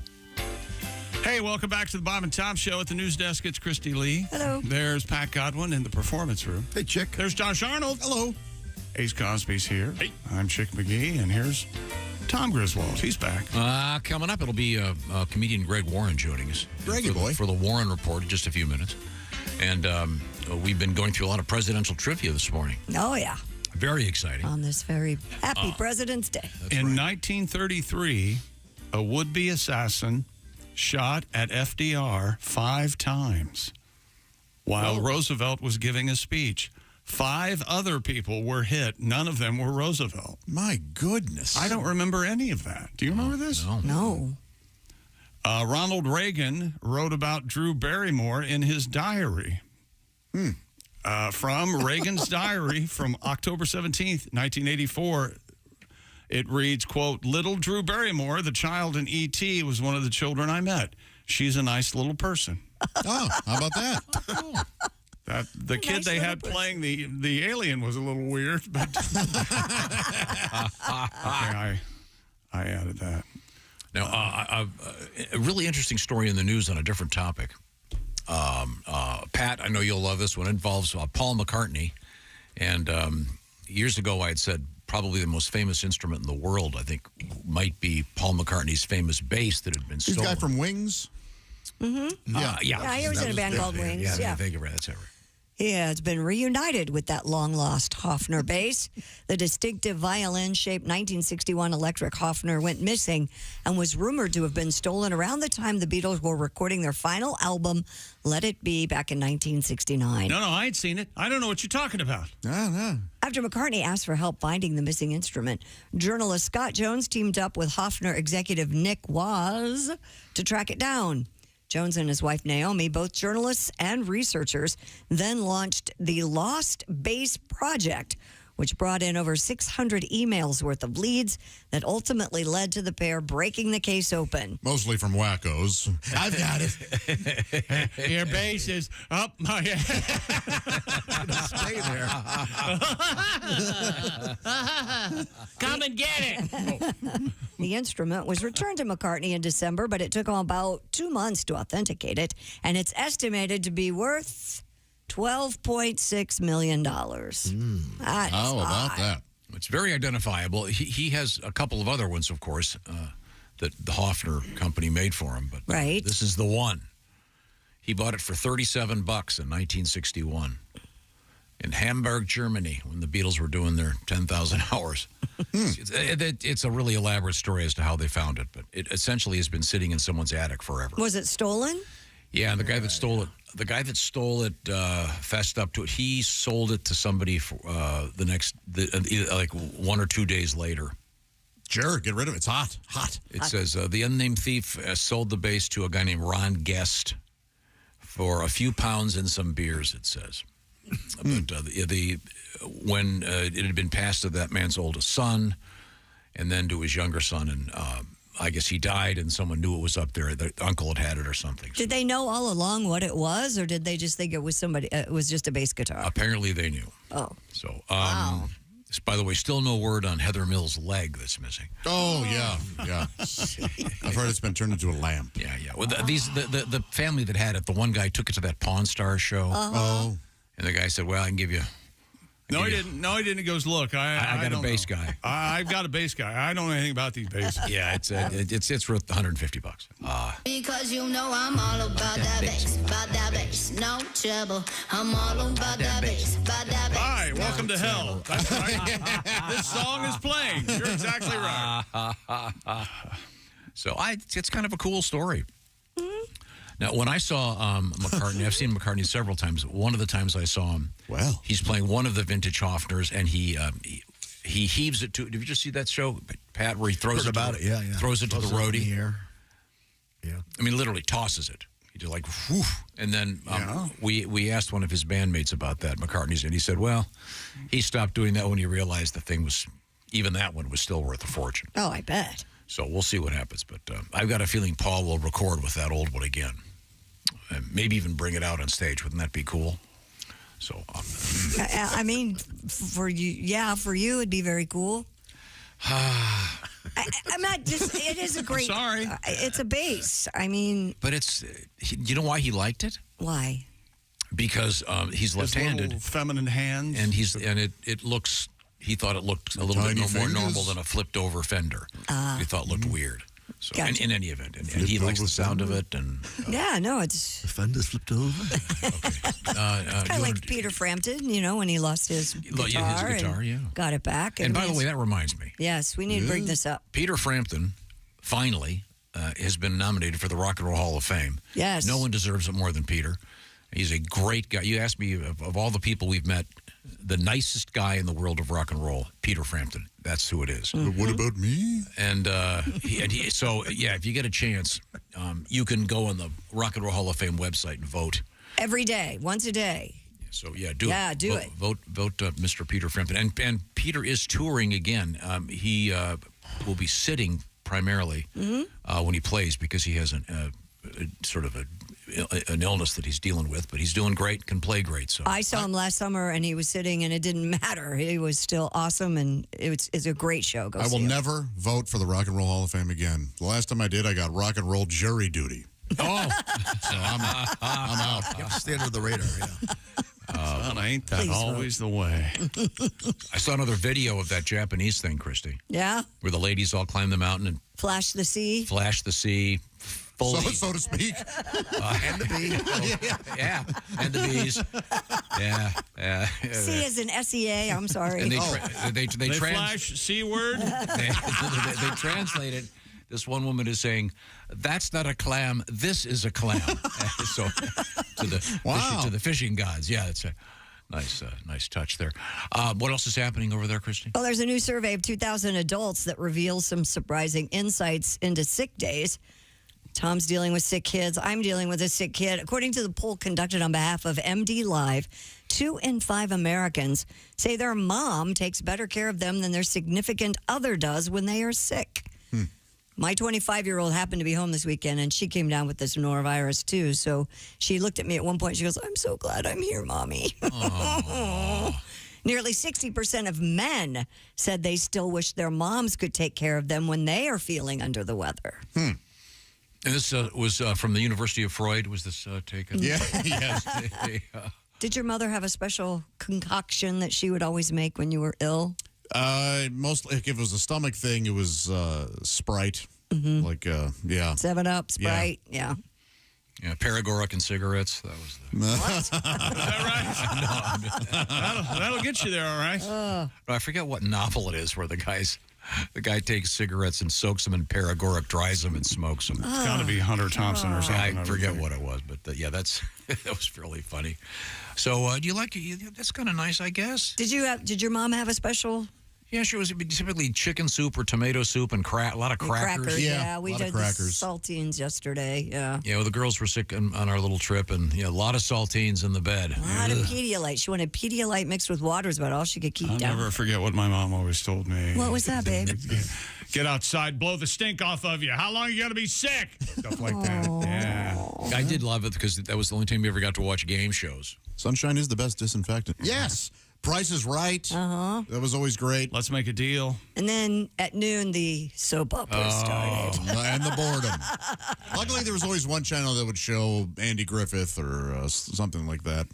I could watch those. Yeah, back in my day, it was all those soap operas. Oh, God. Reached 3 networks, absolutely. Wow. So, well, it's nice to know that people still like their mamas when they're sick. Of course. I like to be left alone when I'm sick. Yeah, I'm a hibernator, too. Most men do, I think. Don't you think? Yeah. DoorDash has just changed the game for the single sick man. Yeah, it really does. It's just awesome. Yeah. Really? Yeah. It's the best. It's absolutely the best. So when you're sick, what do you get? Yeah. Depending again on the illness, though, like your juice, soup. You can get anything. Yeah, you really can. Anything that makes you feel good. They'll go to the grocery? Oh, yeah. Absolutely. In fact, DoorDash has a DoorDash Mart. And so, like, when I had COVID, I would get juice and other things that I needed for COVID. That's right. Pizza. Medicine. Quick blowy. Pizza. Vaseline. Oh, sure, yeah. Yeah, right. Hustler magazine. Change for 10. Things you need. 6 bundt cakes. Things you want to get. They fight the virus. What's the old saying? Feed the flu, feed the cold, feed a stomachache. That's what I always say. That's right. Feed sunburn.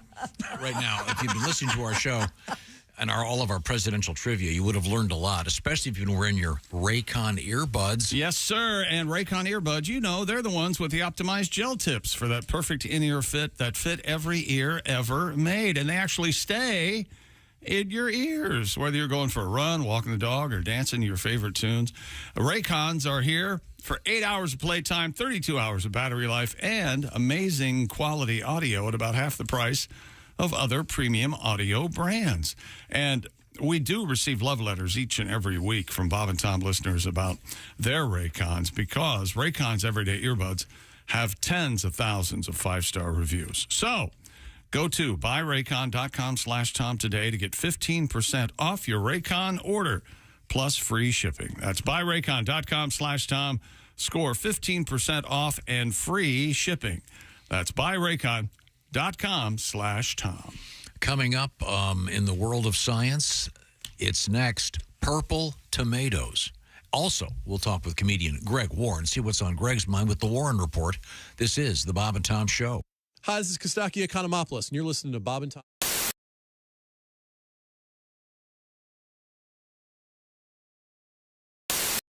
Dressed as Jackie Kennedy.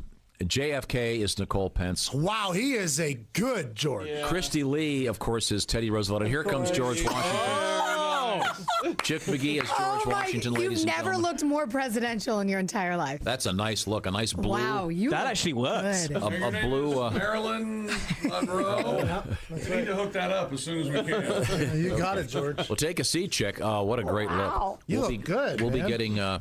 He has a little ponytail in the back there. Yeah, he's got these little things that make it look like he's wearing boots over his shoes, but they look like he's like on house arrest. Washington wears Air Force One. It looks like he's on house arrest. Chick, you should wear this the rest of the day. Rest of your life. This is a look. I mean, the hair is just. Well, is the hair good? What, yeah, it's gorgeous. Yeah, this is making me wonder why this look went out of fashion. This Me is great. too.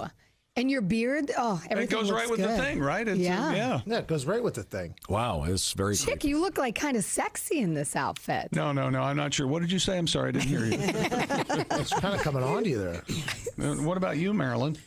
I'd definitely give handy to old George. Oh my God! Now, who is this Hey, fetching Marilyn, young? I heard that. Who's this fetching young creature? I'm Jackie. I'm Jackie O. Not yet. You're As Jackie in Kennedy still. Jackie Kennedy. Oh my God! What on earth? Yeah. Oh my God! Yeah, I could see how George would want to have sex with that. I can't wait to get our taking your picture shirt together. off. You need to take your shirt off. You need to take though. that shirt off underneath there. You need to. You need to. You need to take your pants off too. Your Put it out microphone's there. Your off. mic on, Yeah. Sparky.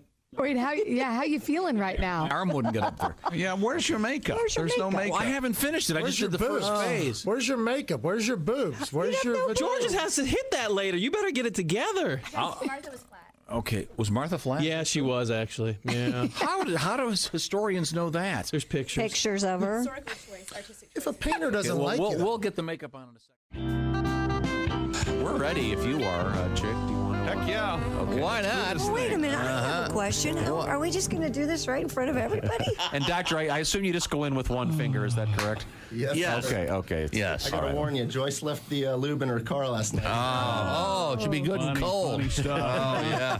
Wow. You know, it's always cold lube. Why don't they? Yeah, they should use a warming lube Sarah, start playing the violin. so we can't hear the screams. You know the theme from Deliverance. Yeah, I'm ready. Okay, You do the play-by-play. Okay, here we go. Oh boy.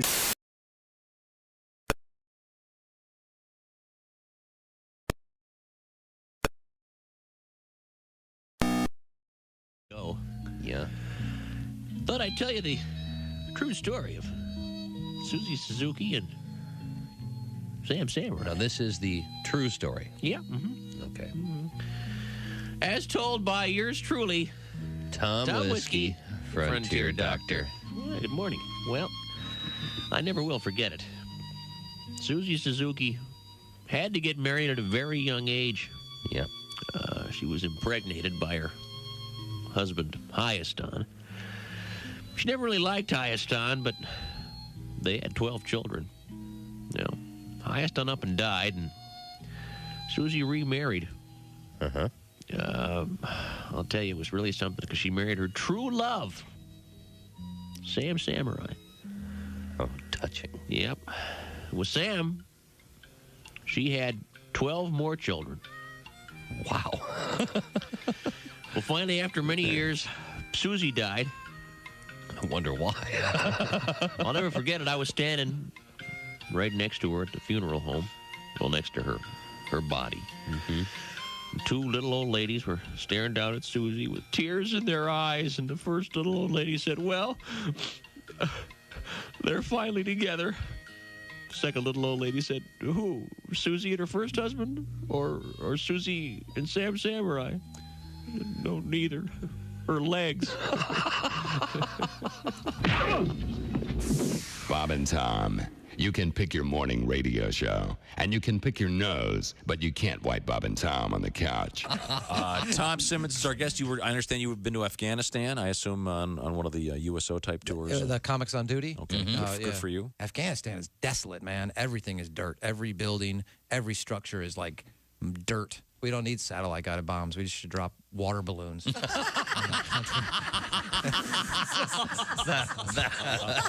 That'll muddy you. Wow. Turn that place into mud and farmland, and it'll be great.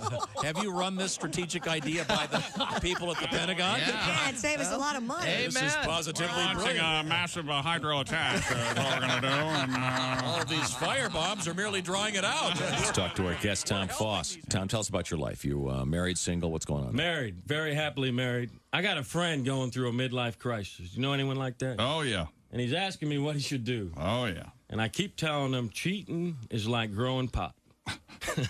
Like growing pot? You can do it and get away with it, but you can't ever, ever tell anyone. Ever.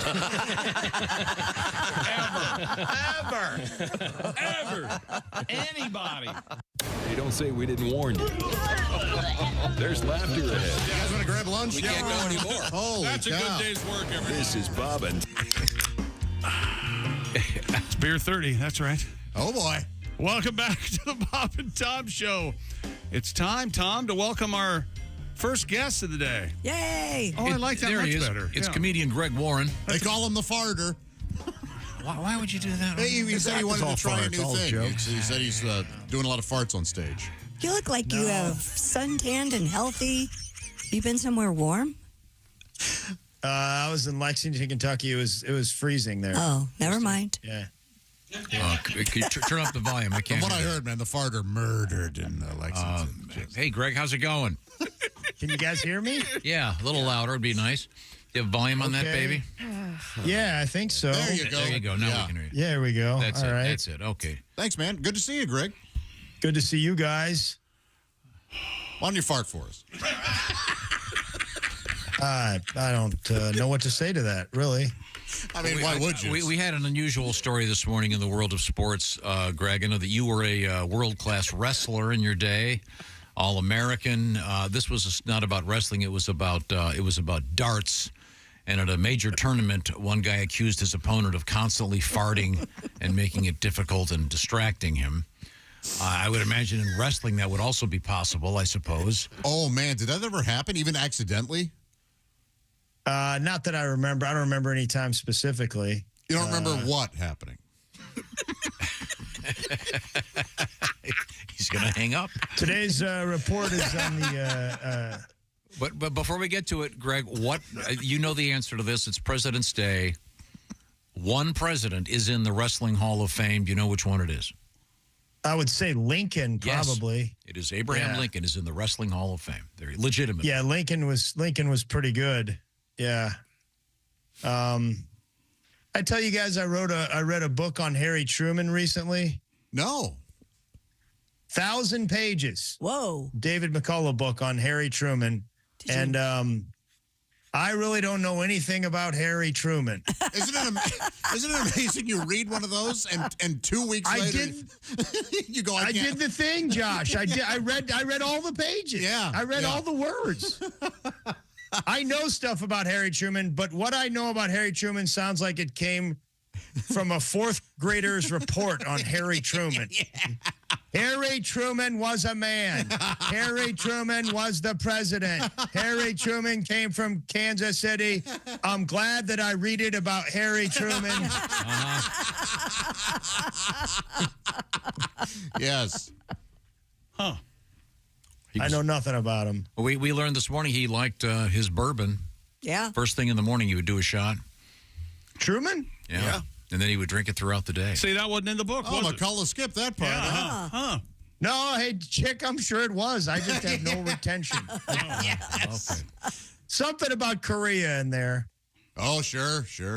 Yeah, I think you like Korean food. Yeah, I bet there's something about Japan in there, I would think. Yeah, there are a couple of things, actually, that I remember. Well, of course, famously, there are photographs of Franklin D. Roosevelt with a cigarette holder because he was a cigarette user, tobacco user. Oh, yeah, he smoked, right? Yeah. Truman smoked Japan. Whoa. Kennedy also smoked cigarettes. Obama smoked. Yes. Sure.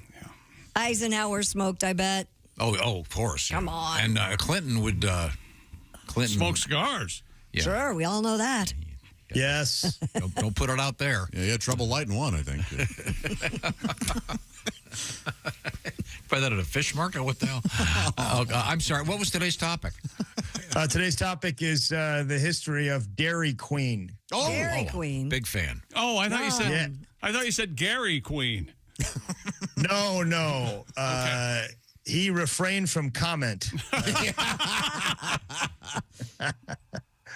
Dairy Queen was started, Jack McCullough and his son Alex invented a soft serve ice cream, and they asked their buddy Sherb Noble, who owned an ice cream store, if they could sell it there. Sherb gave it a whirl.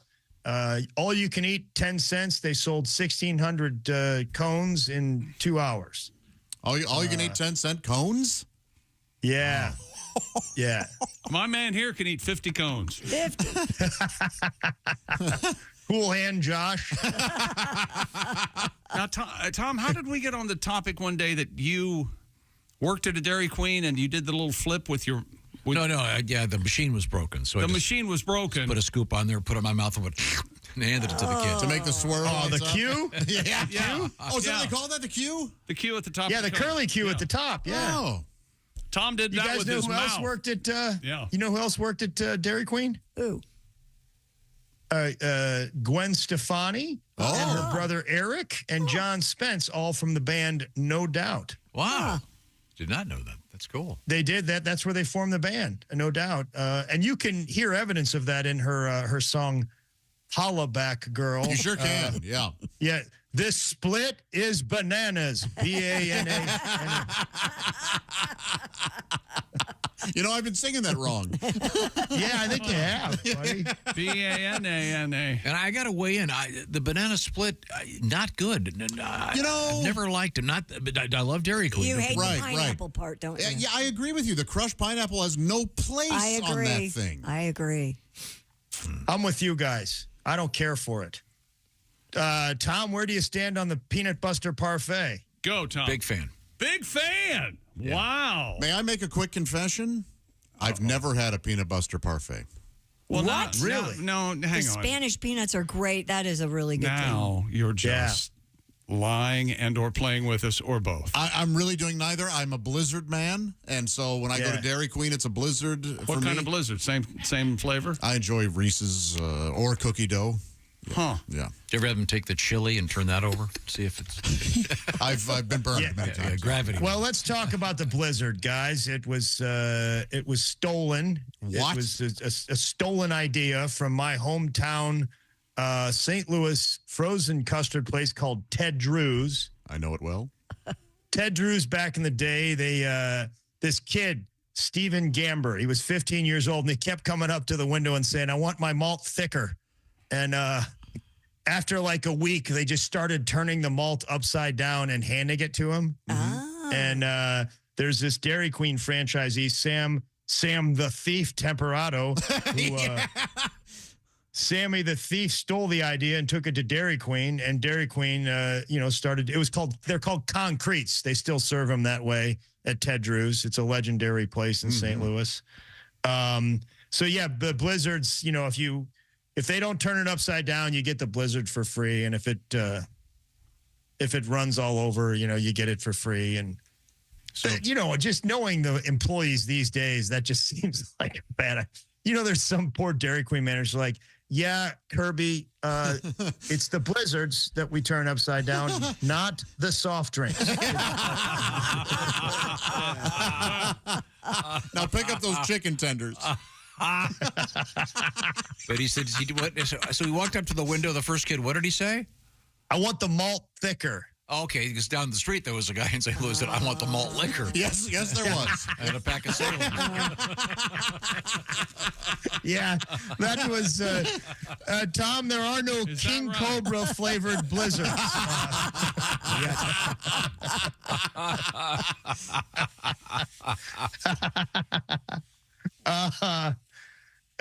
You guys we were talking about the peanut butter parfait back in 1973 for about a 30-year stretch. Dennis the Menace was the spokesman. Is that right? Yeah. Oh yeah, I remember that. Yeah. Absolutely. I think Mr. Wilson had him fired there. Oh, man. Yeah, poor Mr. Wilson. Greg, don't you he remember? got it. Don't you remember the batting helmets? Like Major League Baseball had batting helmets. Dairy totally. Queen. And yes, and they also had miniature NFL helmets. You could get all the teams, right? Yep, absolutely all the teams. That's right. Back in the day, if you went up there at 1973, if you said Scrumpdilicious, you could get a 49-cent peanut butter parfait. Whoa. Yeah. Huh. Which, there had to be some guys like my dad to be like, no, I'm not saying it. I'll pay full price. No, sir. Yeah. If you say Scrumpdilicious, it only costs 49 cents. Yeah, I'm not. You know what I can say? Baskin Robbins.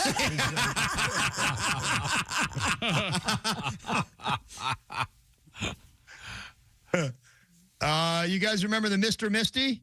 Yes. I'm not familiar. It's kind of like a Slurpee before they. Yeah. Okay. Slurpee. Yeah, it was a slushie. Yeah, it was slushy, a slushie. yeah. Mm-hmm. Came out in 1961. 24 years later, they had a hit, Kiri. No, I believe that was Mr. Mister. I'll take a look at it, Josh, but I don't think so. I don't mean to correct you. Well, yeah, I could be wrong. All right. It's my report, Josh. Yeah, you're right. You're right. You did the research. Did you do 7 minutes of research on Dairy Queen, Josh? I don't think so. I'll take my broken wings and fly away. Slink away. And they Mr. tried Mr. frozen. They were brought back in that song. Oh, yeah, Maroon 5 mentioned, or Train, one of those two mentions, yeah. Train. Oh, really? Soul Sister, yeah. Stay, Soul Sister. Thank you, Mr. Mister. On the stereo. Yep.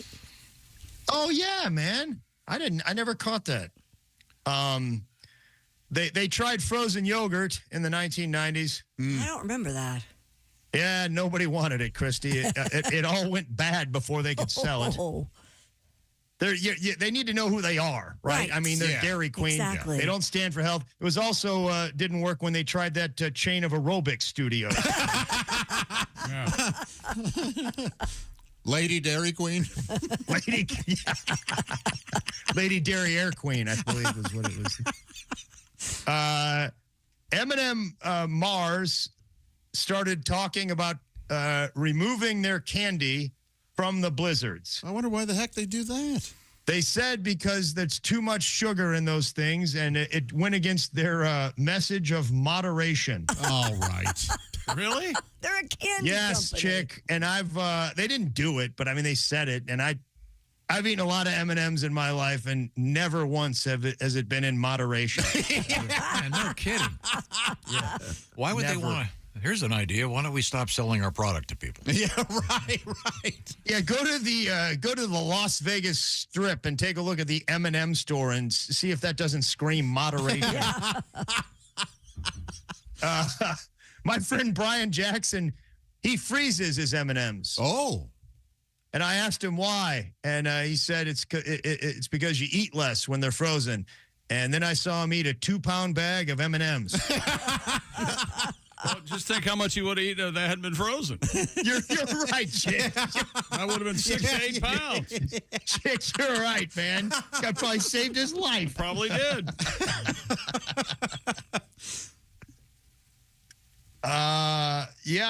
The peanut butter parfait was invented by a guy named Forrest Frosty Chapman. Yeah, Frosty. Yeah. Kind of like your nickname, the Farter. No, that's we just got him cleared. Yeah. Oh, you had to bring it. I loved the peanut butter They said parfait. there's I read these like reports or I don't know, websites that have reports on stuff, and there's this big headline that says there's a story behind the name Dairy Queen. And I clicked on it. The story is the inventor said it was a queen among dairy products. Well, that's a really stupid story. They didn't say it was an interesting story. It's a horrible story, chick. Yeah. However, I had several people tell me stories this weekend, and I was fantasizing that they were the length of that Dairy Queen. I thought we had a good phone conversation. I didn't think it was. He was driving back from Lexington. You were filling time. You know, in New York City, Manhattan, it took till 2014 for them to get a Dairy Queen. Oh. And it only made it 6 years. Really? Man. 2 years longer than I made it in Manhattan. New Yorkers don't like Dairy Queen. Well, they don't like bathroom humor, and that's the problem when you get Greg Warren. A lot of farting. A fart man is what I've heard. I'm not going to go into this. Mark Cuban, the owner of the Dallas Mavericks. Yes. He used to criticize the officials a lot, and he said the guy, Ed Rush, who was the manager of the officials, he said, I wouldn't hire him to manage a Dairy Queen. And that cost him $500,000. Wow. Yes. And then Cuban, who's a sort of a PR genius, went to a Dairy Queen in Texas and managed it for a day. Oh, that's cool. That is cool. Yeah, it's kind of cool. Doesn't Buffett own a Dairy Queen in Omaha? Warren Buffett? Yeah. Warren Buffett owns all the Dairy Queens, Josh. And like literally everywhere, or just in that area? No. Yeah, his company owns Dairy Queen. Oh, okay. I think he's often spotted at an Omaha area Dairy Queen, like with his grandkids. Yeah, he loves it. He loves it. Yeah, Warren Buffett's, what's it called? What's that? Berkshire Hathaway. They own Dairy Queen. Okay. Dairy Queen also owns Orange Julius and Caramel Corn with a K. I think Dairy Queen's a much better name than, hey, honey, you want to go to Berkshire Hathaway and get a cone? Yeah, yes. It is. You're right, Tom. Yeah, way better. Like Mr. Cohen. He's our accountant. Mr. Cohen. Our guest is Greg Warren. Greg, I don't have your schedule in front of me. Big shows this weekend, Tom, in Dayton, Ohio at the Funny Bone. All right. What are you starting, Wednesday or Thursday? It's just a Friday, Saturday gig, yeah. Oh, Mr. Star. Yeah, special engagement. Only available Friday and Saturday. Are you doing 2 shows Saturday? Ticket price. 2 shows on Saturday, yeah. That'll be great. Funny Bone, Dayton, Ohio. Go see Greg. Greg's a great stand-up. Yes. And by the way, Greg does have a couple of so-called specials out there. They're very nice. I don't mean no. They are not so-called. No, they're absolutely so-called specials. Where the field corn grows and the salesman. I highly recommend Greg. That's going to be a great set of shows. I wish I could be there to see him. Are you going to be coming by the studio sometime soon, Greg? I need to get in there, man. Let's make a plan. All right. Okay. Yeah, and if you knock and no one answers, just go ahead and get back in your car. She couldn't even finish that. I couldn't cracking himself up, isn't he? I couldn't even continue. I made myself laugh so hard. It's so I don't know why he calls. You're just so mean to him. Just go ahead and get back in your car. I got a real kick. Hey, Greg, I think we should... Hey, guys, are you in there? Guys. Hello. Okay, before we go, we got a little bit of a quiz for you, Greg. Okay. A little bit of presidential trivia. We've covered some of this already. Shortest American president. 5'4". You got any ideas on this one? Founding father. That help? Founding father? Yeah. No, but no. Was it John Adams? No, it was John Quincy DeVito. It's James Madison. He ran a taxi stand. George Washington was considered to be the greatest horseman in the country. He was also very tall for that era, which is probably helped him in this leadership role. Okay, which president skinny dipped in the Potomac every morning? That sounds like something Jackson would do. It sure does. It was John Quincy Adams. Would have been really great if it had been one of the contemporary. Oh, dude, so awesome. I'm reading a book on his cousin Samuel Adams right now. Oh, know nothing about him. And here's the one. This is my favorite one, and I've got to verify this. Martin Van Buren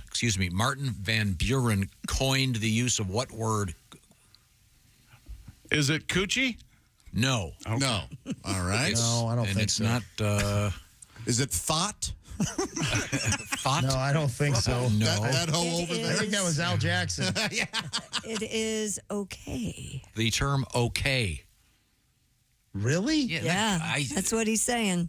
It's just crazy. It's a lie. Wow. Good for him. I got to do some more of that. Well, Greg, everyone go see him in Dayton, Ohio. Thank you, Greg. Bye, Greg. We love you. Bye, guys. Stop Good by to talk Dairy to you. See you, man. You'd think it would be. Dairy Queen today. Oh, geez. Hi, Greg. Sorry. You know, you drive right through here to get to Dayton. You should just stop. Now, hey, speaking of food. Oh, yeah. Ice cream. Yeah. How about shaking up your food life? Shake it up. It's getting a little boring. You're getting tired of your own cooking, getting tired of the same restaurants, tired of spending all that money, having food delivered. Well, how about checking out HelloFresh? They've got some great new stuff. Get rid of the blahs in your food life by having HelloFresh do 90% of the work for you. They do the shopping. They plan the menu. You just pick out what you like, and they deliver it in a box. Fresh ingredients, of course. It's all labeled and ready to go. There are photographs showing you how to put it together. Christy, what are you working on? Well, you were talking about something fun and something you would never usually think to do on your own. How about pork DIY dumplings with quick pickled slaw and soy dipping sauce?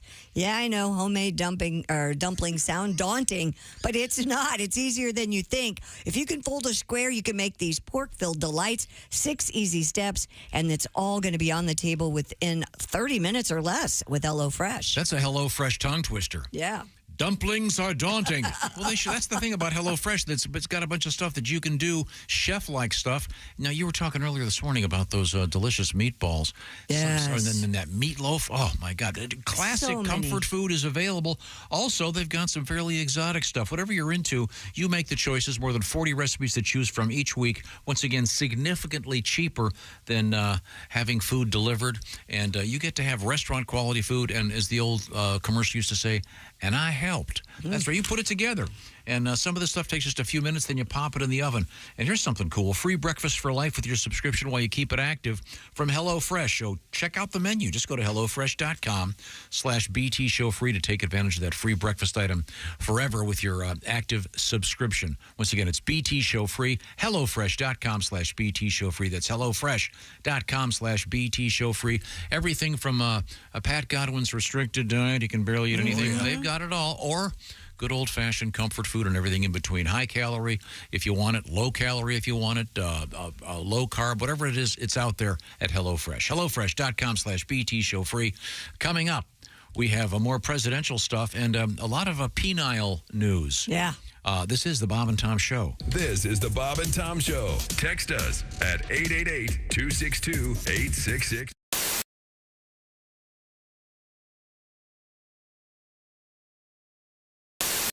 It turns and sways. Okay.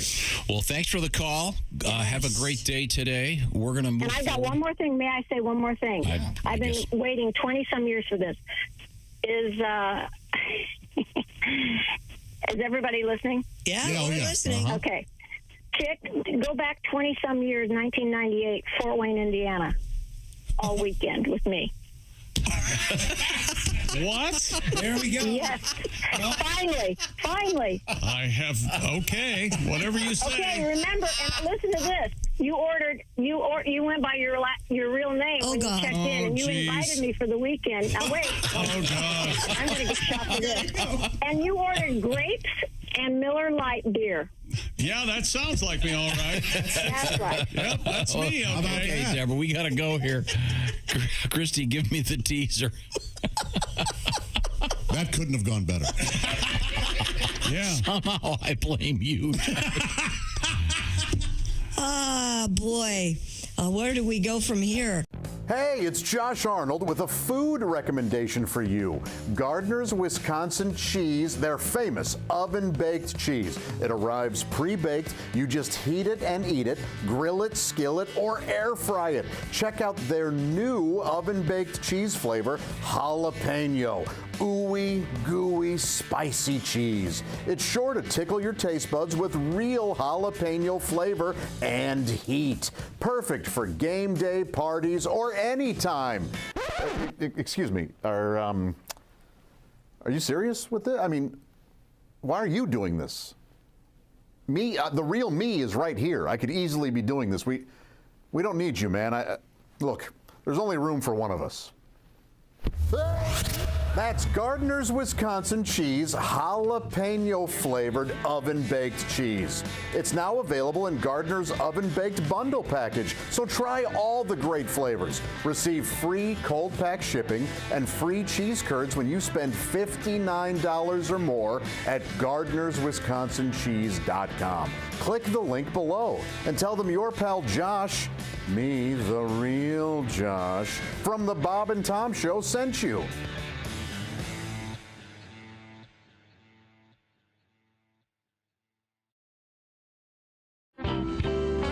This is Todd Berry.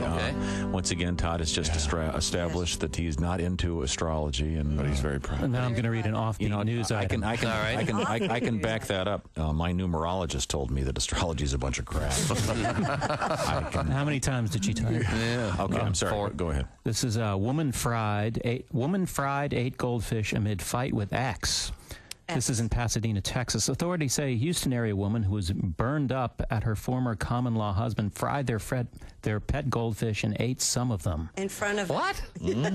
Pasadena police say it's a civil matter and no charges will be filed. The 7 goldfish were purchased together by the couple during happier times. Now, this sounds like it's from The Onion. I know.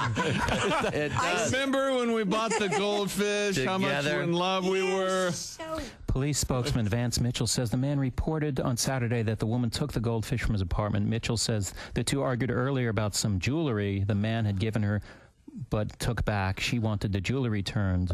So the natural go-to response is to eat goldfish. Of course. Officers who were dispatched to the woman's home arrived to find 4 fried goldfish on a plate. The woman said she already ate the other 3. Show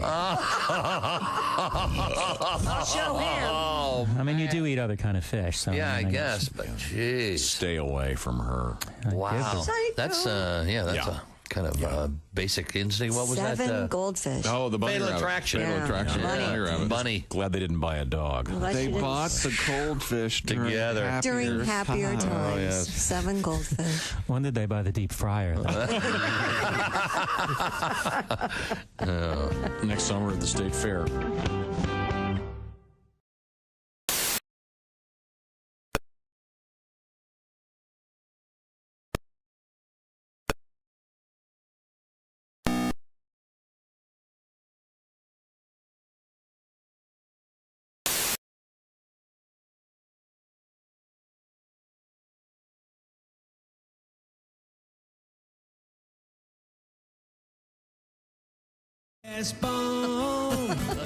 Oh yeah, I said life goes on long after Michelle, Tony, and Edgar are gone. Little ditty about Jack Bauer's playing. Gonna whisper, then shout some, then whisper again. Curtis, where are you? Tell me about Mr. Cooper. Tell me about Mr. Cooper. Get in the chopper now. I said I wanted a cheeseburger.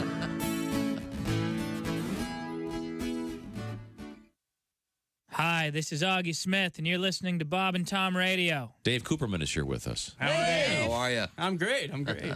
Dave, a young guy, young comedian, good-looking guy, married man, I understand. I am. How's that going? Right now, we're working on having kids and stuff. And, cool. But we're having some trouble, and she's blaming me because she's not getting pregnant. And I'm like, honey, you realize we actually have to have sex, okay? Screwing with my head will not make you pregnant. How many times I got beat the point home? So we're thinking about, we're talking about kids. Even naming the kid is a challenge if we have one. I want my kid to know he's both Jewish and Chinese. The best I've come up with so far is cha-ching. Maybe a lump sum. Greg Hahn is our guest. I went out with this one girl. Can I say this? Sure. Get a load of this. I'm on a date. I was out with this girl, right? Here's what she says. It's true. She says, oh, I did something she didn't like. She goes, oh, you just lost some points. Whoa, there's points involved. It's a point system that the women have. It's a point system. Men, we don't know what's going on. All we know is it involves points, and all of a sudden, we're down. You know what I mean? I was doing my impression of her mother. She's like, oh, you just lost some points. I'm like, really? How many did I start out with? Don't ask any questions. You're just going to lose more points. Well, transfer my account to your younger sister. Hi, this is Andy Kindler, and this is a different register in my voice. and you're listening to Bob and Tom Radio. Hey, welcome back to the Bob and Tom Show. Happy President's Day. The most difficult holiday to spend alone. That is what they say. Every year. You got through Valentine's Day, but then President's Day comes by. And it's a 1-2 punch, Well, it's fun. A lot of folks have the day off. So for those of you that don't and are joining us, thank you for being here. We certainly appreciate it. That's a good contract, President's Day off. We've learned a lot about the presidents. Here's one for you. Okay. Please. Chester A. Arthur owned 80 pairs of pants. How about that? Well, that is really something. How many pairs of pants do you own? Is that a lot? I don't know. Yes. 80? That's a lot. Yeah. That's too many pairs of pants. You don't need that many, Christy. No. No. Well, I'm less than 10. Really? Yeah. Including jeans? Yes. You have less than 10 pairs of pants? Yes. Well, how often do I wear, you see me in dress pants? Once a year, if that. That's true. I hate them. So how many pairs of dress so pants? much. Bunch of sweatpants. So that's kind of I can't believe you don't wear or own sweatpants. I mean, how do you, and you're violently against them. The entire world's wearing sweatpants. Well, they're not me. Okay. I don't own any either. You don't own sweatpants either? No. What do you lounge around the house in? Disgusting boxers, Do you am I have right? pajama Yeah, my pants? boxers. I do have some pajama pants, yeah. Don't you get cold in just boxers? No, I have a blanket. Okay, that could be. And I'm collecting these, so I'm going to add it to the list. That could be the saddest thing I've ever heard. Why? I got a blanket. Nice blanket. Sit in your recliner with your blanket. I'm talking to cat. kids next door. I live. Get out from under this blanket. You guys know I live the life of a widow, right? Like I have a blanket, I drink hot tea, and I read. Do you have Werther's next to your chair? I wonder if the mail's come. That's your big. That's the highlight of the day. I'll stop reading when my stories come on. I can't wait to finish War and Peace. I was told that I missed a story on Friday, and apparently Josh had something funny to say about it. I do know what the story was. Are you talking about the kids in Russia? No, I'm talking about the Korean scientists who created a food that grows animal cells. Oh, yeah. Rice. Right. The beef rice. Yeah, I've got it right here. It says to create the cultured beef rice, cow muscle and fat stem cells seeded into the rice. Gross. So this is going to be like a hybrid beef food. Eventually, it could help feed a lot of people. So yes. And now, with ground beef mixed with the rice, you can make rice patties.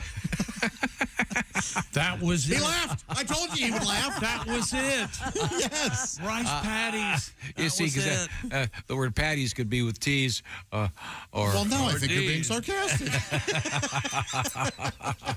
That's great. We'll hang that right on the fridge, won't we? Oh, look at that right there where everybody can see it. That beef fried rice is going to be that much better. Okay, well, that sounds good. I'm sorry. So did I also miss one about, what is it now, Christy? You missed one about Russian teens. They're facing up to 5 years in prison. These two guys made a snow penis. According to the Daily Beast, the 14-year-old and 16-year-old boys created the massive snow sculpture in front of the war memorial known as the Memorial of Glory. Did you see this, Tom? It's unbelievable. It's magnificent. It's standing up and down. It's really good. Yeah. Tom, there it is. That does it justice. Yeah, and it's Willie's, that like was 3 times the size of a car. Yeah. Yes. Well, I think that's twice as high as a car, but that's your typical exaggeration. Okay, sorry. Well, no, but I see it's in front of the. Never mind. Okay. They then photographed destroyed the snow phallus, but according to the news outlet Baza, police detained the teens who now may face a prison sentence for the prank. Oh, my gosh. The boys' parents were also charged So wait a minute. For creating a 10-foot-high erect snow penis, they're going to do hard time? Yeah, apparently. Hey, you could dip it in a beef patty. This was the line. Was there a sign? I don't know. They should have put a sign on it that said Putin size. Oh, yeah. Maybe he would have been honored. Yeah, then he would have been happy to not kill him. The boys' parents were also charged with not fulfilling parental duties. Yeah, isn't that something? That's scarier so the than folks got... Yeah. Wow. Charged too. Yeah. For making a what? You did what, guys? What'd they make, Christy? A penis. What kind? A big one. A snow penis. There's snow penis like snow penis like snow penis I know. Frosty the Snow Dog. How do you think they? It just must be really cold there or something. What it would have to be perfect. The snow would have to be a perfect temperature to create you have to, that tall. As we would say as kids, good packing. Yeah. Because it is magnificent. It's almost not offensive. It's so well done. Yes, right. Absolutely. And obviously, and it's would have certain religious implications. It is in fact a circumcised phallus. Yes. Sure. Yeah. I think Pat had a snow penis song, didn't you, Pat? Yeah, I did a tribute to Willie. Here's Tom's son making a snow That's penis. right. He made one on the ground. That was famous at my old house. Yeah. Right. That's Harley Simon tribute. Do we have time for it? Sure. Yeah. Showed up one cold morning, right by a roundabout. 2 big snowballs, a shaft, one eye, making the young girl shout. It had the one eye pointed skyward, while cars drove by the cold sack. And all of the town folks said, hey, look a penis. Hey, look a penis. You're so veiny. I probably should have just made a snowman. You're so vain. Make a snowman, not a big penis. There you go, a little tribute. It's a nice tribute, yeah. Very, very. So they arrested these 2 boys. Yes. Wow. I've got a feeling someone's going to be about to be taken to the Western Front, if you will. And it won't be quiet, will it? Yeah. Is it the Eastern? Is it the same? Is it West in Russia? Like Siberia is where they send them, right? Or something like No, that? they're going to send them to the Ukraine to get killed. When we come back, comedy. More penis. When we come back, what does this have to do with yesterday? All right. We're going to come back with comedian Reno Collier. This is the Bob and Tom Show. For a complete copy of the Bob and Tom Show contest rules, go to bobandtom.com/contest-rules. Or just scroll down to the bottom of the page and see contest.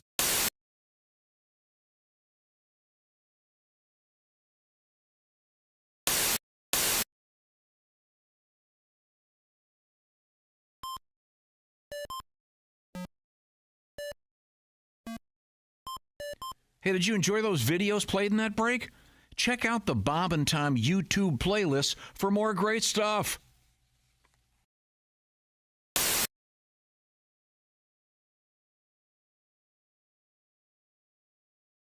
Did you get I mean this in kind of an odd way. I would imagine you probably had a lot of guy groupies, but not like in a traditional group. You know what I mean? In other words, dudes coming up to you. Rod McEwen. Guys who want to party with them? Rod was the reason why they call him Rod. Rod waited for us in Hawaii. We were on our way to Australia, and Rod heard we were coming to, stopping in Hawaii. Mm-hmm. He waited. At the airport? He missed it. Yeah, at the airport. He missed his flight to meet us because he thought we were one of them. Oh, that's interesting. Because of the bits we did. What I meant was, as Christy, in other words, you guys are like, clean it up now. I want to party with these guys. Party with these guys. I mean, I imagine that'd kind of be a buzz. Kind of be a burden though after a while. Oh no, it was all, we just like, I don't think so, man. We got a lot of bits from these parties. We went to one party very early in our career. I think it was in Rochester. Yeah. And this one guy brought he was a blues collector, and he brought his famous, never heard before, Lightning Hopkins disc. And he had it on the turntable. And very carefully put the needle on there. And he sat down with his eyes closed, and some party guy ripped it out. Threw it on, put another record on. That was cool. That one. Remember that one? That's where we got Earache My Eye from. Hey, that's my record, man.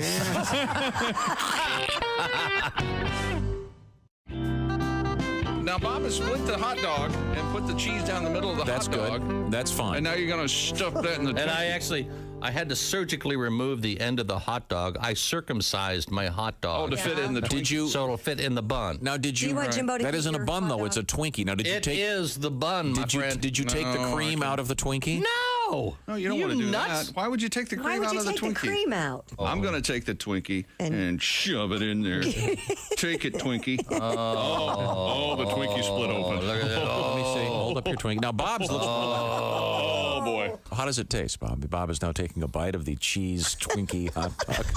Say the sacred word, the dog will come down. Give down it out. Bob, your thoughts? Not bad. So you've got the Twinkie, which is a cake instead of a bread bun. It's actually not bad. Well, Bob likes it. A little sweet taste, a little salty taste. Holy mother of God, this is delicious. Oh, my God.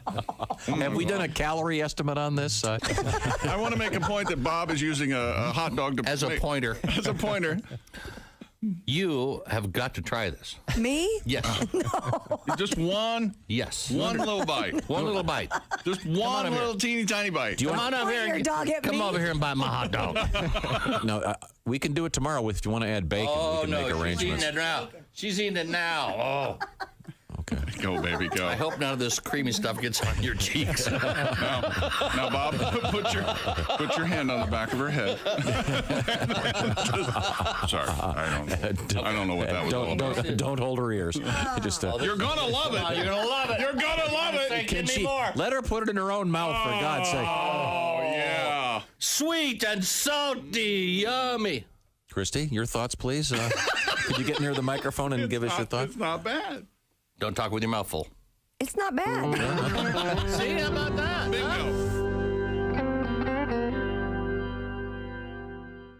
Tiki Barber here. Remember the days when I was a running back in the NFL? Well, if you're on your feet all day like I was, you get the struggle. The secret is orange insoles. Their insoles are like magic for your feet and body. They'll help you kick hip pain, sore feet, and lower back discomfort to the sidelines. Feel better, do more with orange insoles.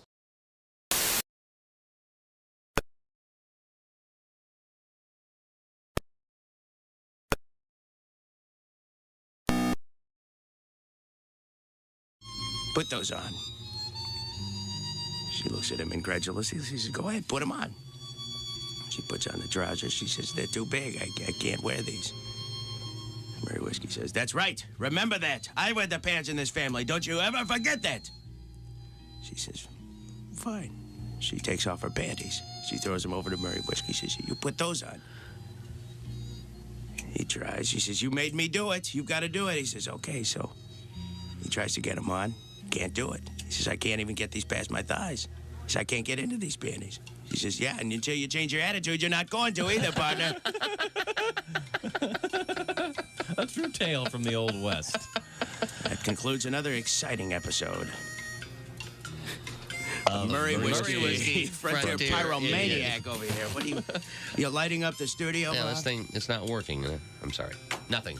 Just... Brought to you by that new Japanese-Jewish restaurant, So Sue Me. Thank you very much, Murray. Bob and Tom. They put the F in professional. On November 15th, 1864, Major General William Tecumseh Sherman began his famous March to the Sea. Sherman led his troops from Atlanta, Georgia, to the ocean port of Savannah. As he was leaving, Sherman set the city on fire, gutting 40% of it. Atlanta wouldn't be burned this badly again until they gave their franchise tag to Michael Vick.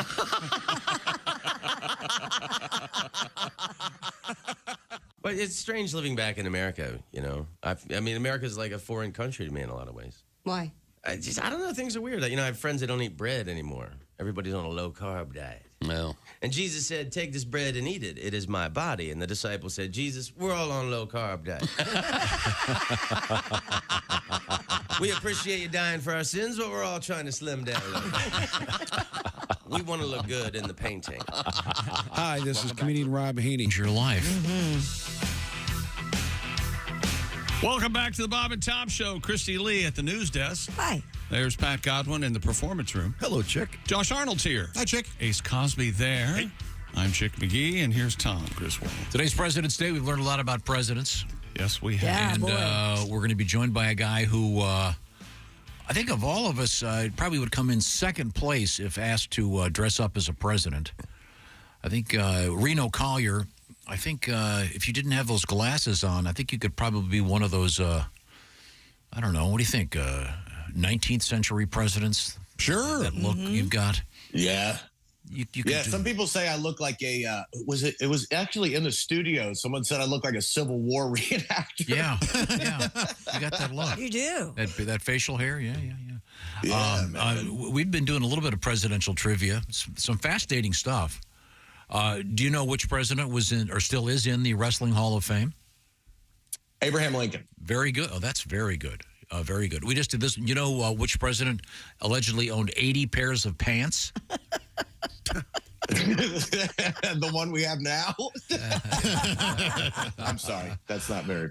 Chester A. Arthur owned 80 pairs of I wonder pants. why he had so many. A lot of pants. Yeah. That is a lot of pants. But he didn't share a closet. Herbert Hoover spoke Chinese to his wife in front of people so they wouldn't know what he was talking about. That's a skill not a lot of people would have, huh? No kidding. Well, he probably only knew a few phrases. I bet they were dirty, too. You think so? Yeah. Let's go get it on. Uh-huh. Yeah. Or some kind of code. Let's go get takeout. Is there a Chinese Marvin Gaye doing? Probably. Sure there is. Sexy singer out doing there. a sexy "Let's Get It On" in Chinese. Yeah. That'd be interesting to hear. Did you know this Sexual one? hearing. Now this is this is fascinating, and I think you're going to get this one, Reno. This president, prior to being president, just a few years before he became president, filed an official UFO sighting. Oh, let me think about this. But this is crazy. You just brought this up. Who is it? I don't know. It's Jimmy Carter. Oh, cool. Can I do my country fried take? Because oddly enough, it's on that. Okay, sure. Yeah, 1973, Jimmy Carter filed the official UFO sighting. Did he see it in his peanut farm? Where'd he see it? Well, I'm glad you said peanut farm. What the hell? Who was I going to say it? He found a UFO in his penis? Come What on. the hell was that? Flew over. Oh, wait, now it's time, ladies and gentlemen, with a country fried take. It's comedian Reno Collier. I can't believe you brought that up. That's perfect. So when I was about 20 years old, my buddies and I were coming home from a football game outside of Charlottesville, Virginia. As we drove through the country, my buddy Zach, who was driving, looked up in the sky to the left and said, "Dude, what the hell is that?" I looked out my side window and saw a glowing green light floating in the sky. And in a matter of seconds, it shot off and disappeared. Wow. All four of us were completely stunned. Now, when you experience something like that, your brain processes the situation using all the info it has stored based on the event. So I knew from being a kid at the bus stop that aliens snag people, put them in their ship, and then put stuff in their butt, right? And I'm against that, just for the record. Maybe it's a lost stormtrooper, or better, Luke Skywalker. And based on Space Invaders, I'd have 3 chances to kill them before they started lining up and attacking my barriers.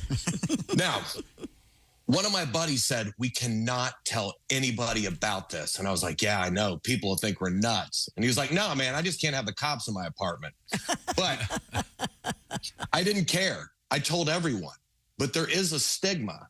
At least now people quietly just say you're crazy for seeing one. A couple hundred years ago, it was either he's a good man or he saw a green light in the sky. Let's tie him to a stake in the town center and catch him on fire. But throughout history, there are stories of aliens visiting our planet.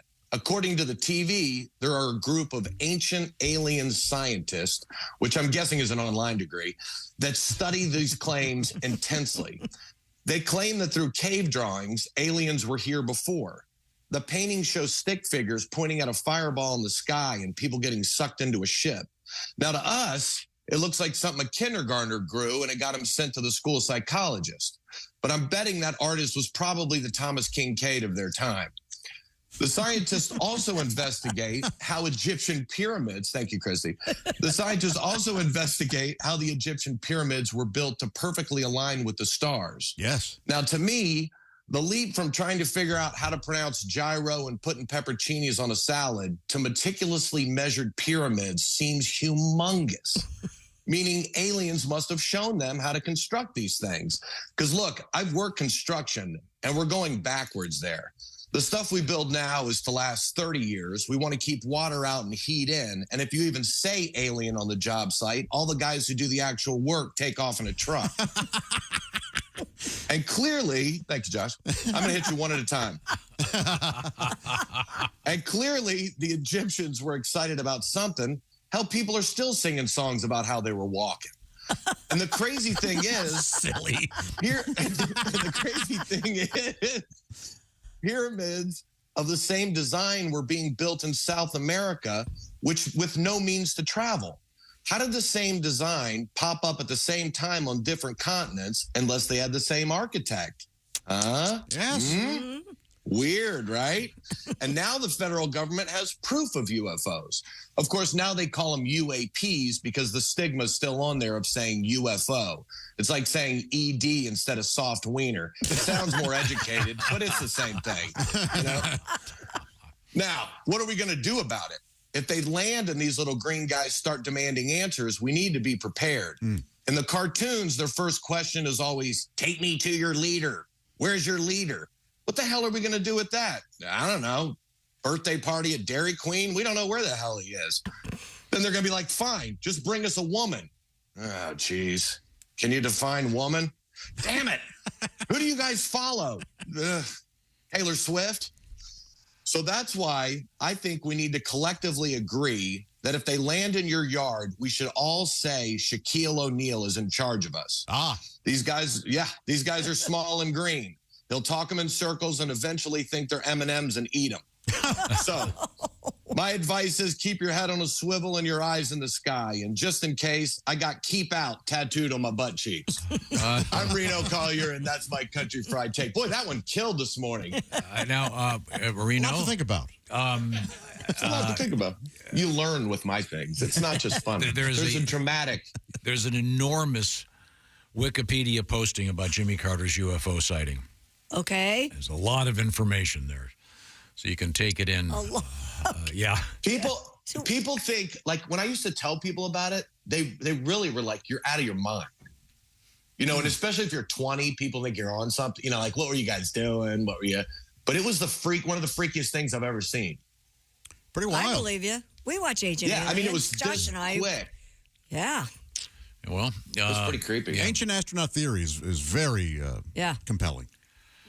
Well, you know what's funny is on those shows, they'll say something crazy and then follow it with, and if that is true, and it's like you never proved the first part. You know what I mean? It's entertaining. It is. It's great. Yeah, you got to hand it to Jimmy Carter for at least admitting that he, telling the story. I think a lot of guys would just keep it to themselves.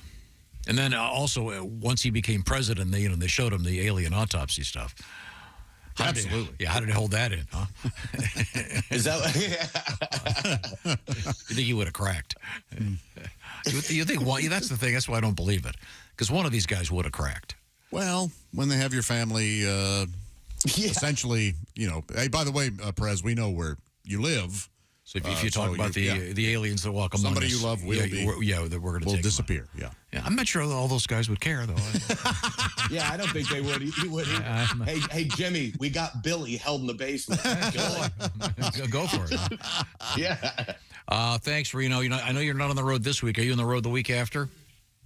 Yeah, I'm going to be with Larry the Cable Guy in Mesa, Arizona, and Reno, Nevada. Then March 16th, I'm in Abbeville, South Carolina. Then the St. Louis Funny Bone. And then March 29th, Willie and I will be at the Brown County Playhouse in Nashville, Indiana. And on the 30th at the Redmore Theater in Cincinnati, Ohio. All right. Those are going to be big shows. Yeah, I can't wait, man. Okay, well, thanks, Reno. We appreciate it. We'll talk to you next week. Bye, Reno. Thanks, you guys. Happy President's Day or whatever. Yeah, see you, man.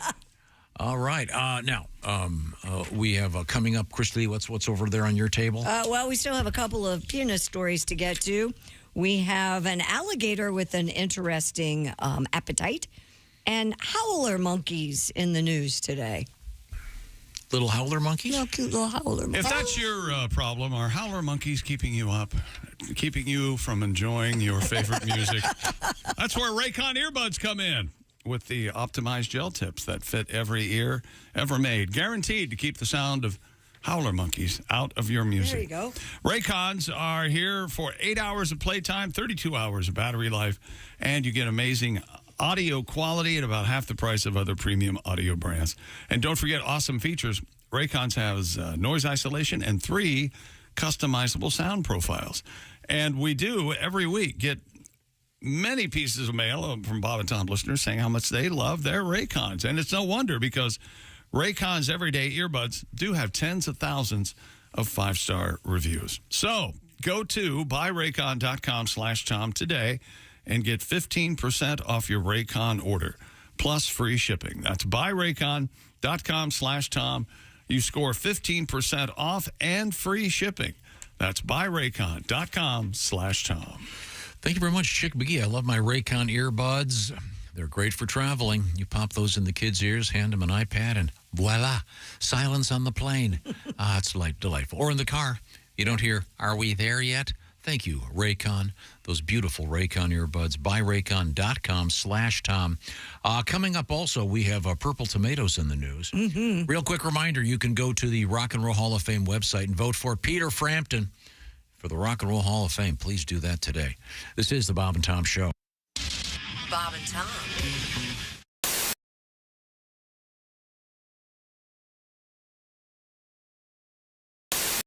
Hi, Christy. Thanks for coming in. Oh, hi, Chick. How are you? We put on our Facebook if you'd like to ask Christy some questions. And we did? I don't know who it is. I'm saying we. Okay. I had nothing to do with this. Right. It says, ask Christy. And they sent questions in, and here's what happened. These are things people, our fans, our listeners want to know about me. Want to know about you. Ask Christy. I can't believe anything in my life is that interesting, but you go. Here we go. All right. William, ask Christy, what's your favorite genre of music? Well, William, I would probably have to say classical music is one of my favorites, because I don't know if you've noticed this, but there's a little bit of chatter that goes on, and I need some relaxation on the way to and from work, because it can be a little stressful. And then I really like rock and roll, classic rock, pop. Got kids, I'll jam to the Bruno Mars every now and then, sure. Oh, I like Bruno Mars. Oh, who doesn't? Uptown funk you up, baby. Did you say, you said funk? Funk you up, uptown funk you up. Okay. Seriously, the first time you heard that song, you did a double take. Oh, sure. I'm sure that's why the funk is. That's why it's there. Go ahead. Tyree asked Christy. Yes, Tyree. How many hot dogs can you fit in your mouth at a time? None. None? None. You don't like hot dogs? Not particularly. Baseball, hot dogs, apple pie? I'll have a hot dog at the baseball games, but I would take bites. Now, I'm a biter. Now, the hot dog... Do you hold the hot dog like this, or like this, or... I don't know. I've never thought about how I hold my hot dog. I'm just asking. I've never thought about it. This isn't like Ask Christy. This is Chicks Ask Christy. Like this, or like this. Kind of like that? Not... Like this? Like this? Or like this. Maybe it's a big hot dog. Oh. No, not like that. Not like that? No, because I don't put anything on them, so there's nothing that's going to squirt out. Naked hot dog. Yes. Because she doesn't want anything squirting out. That's right. Nothing. Our next question, Jason asked Christy, why are women so mean to each other? Oh, I want to know this. That's a good question. I want to know this. I'll tell you why. All right. Because there's this unwritten competitive thing between women, and that's why when you see women all dressed up, they're not dressing for you guys. They're dressing for each other. Trust me on this one. Because all women are sizing up their competition all the time. Really? That's why, yeah, I really believe that. David asked Christy. Are there any girls asking questions? Let's see. Yes, one's coming up. Okay, good. David asked Christy, do your farts smell like peppermint or cinnamon rolls? I don't fart, David. Thank you. Next question. I don't think that's true at all. I don't. Ladies do not. Linda asks, yes, Christy, when the guys never let you finish a sentence or interrupt you for the umpteenth time, how do you keep from getting pissed off? She does get pissed off. That's not a question. I don't know if you've noticed lately, but I have a new 2015 deal. I've been kind of getting vocal about it, and I probably should stop, because I have been getting a little upset. You guys really don't let me finish anything. That's not true at all. Shh. Larry asked Christy, what Hollywood celebrity would you most like to make hot monkey love to? Ooh. Hollywood celebrity. Age appropriate? No, God, no. Heck no. Probably George Clooney. Mm-hmm. Do I only get to pick one? No, you can pick as many Hollywood as you want. celebrity or like music guy or what? Whoever popped into your mind when I said hot monkey love. Well, that's so creepy on so many fronts. But I have to say George Clooney because that would be the apropos answer. Or Bradley Cooper would be good. He's great in American Sniper. Yeah. I can't recommend that This is movie my interview, not yours. Sorry. And finally, Mike, I'm sorry, your neighbor Mike asked Christy, have you found the cameras yet? Oh, gosh. My neighbor Mike. I don't Poor think that's a Mike. real question. I don't think that is. Are we going to keep doing this? We're going to keep asking Christy if you want to send your questions into Facebook? Or I'm happy to answer your question. yeah, that's great. You want to ask Chick? That would be the way to go, maybe. Ask Chick. How come it's always about you? Always. We'll be right back. That's a lie. Good night.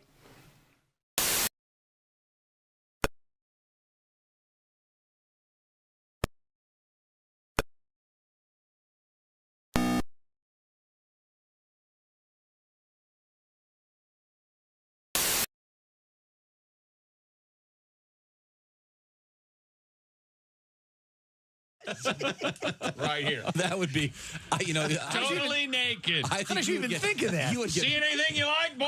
I think you'd remember get that. free psychiatry for life, free Prozac, whatever you want. program for that. We are going to fix you. How about it, boy? See anything you like? You can imagine the twisting that would be There's a involved. lot of people who can't even do that. Okay. She was very limber. Show's over. Here's one of the fattest things I've ever done. I ate a pie in a car. By myself. The apple pie that we had, it was so thick and beautiful. I just ate it like a piece of pizza. Wait a minute. So you ate a pie by cutting it into triangular pieces and eating it one by one?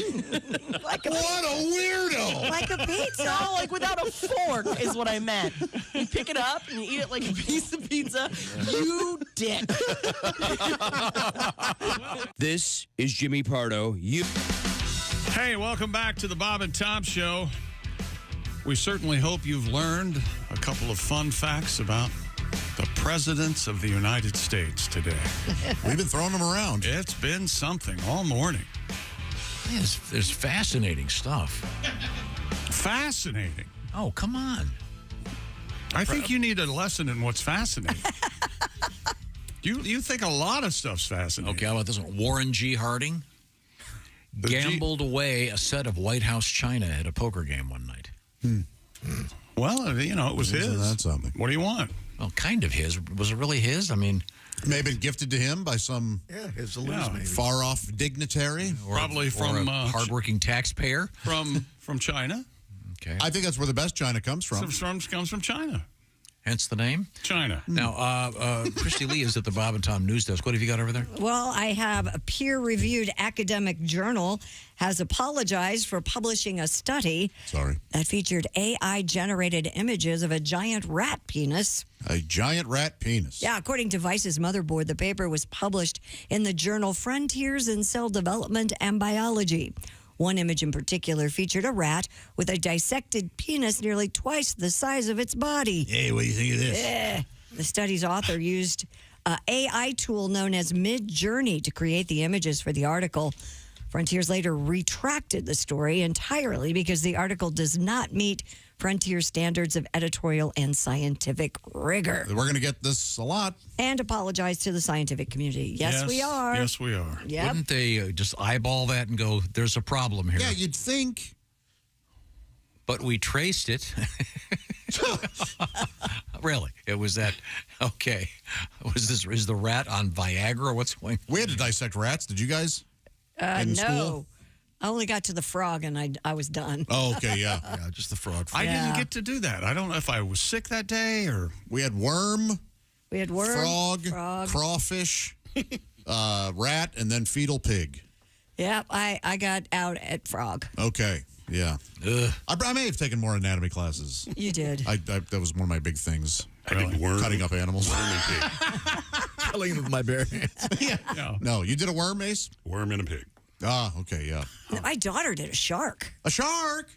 Like a little baby shark thing. No, she's lying. Right. Patty, ever do a pig? I was there. I knew I'd be asked. Yeah, no. Okay. Well, ladies and gentlemen, it's time for a palate cleanser before we get to more penile humor. That's right. Huh? You heard it. Huh? Who's that sexy man with a deep voice? Ace Cosby, here he is with his joke of the day. Have you guys heard about the blind Cyclops brothers? No. Neither have I. Neither have I. Neither of them have an eye.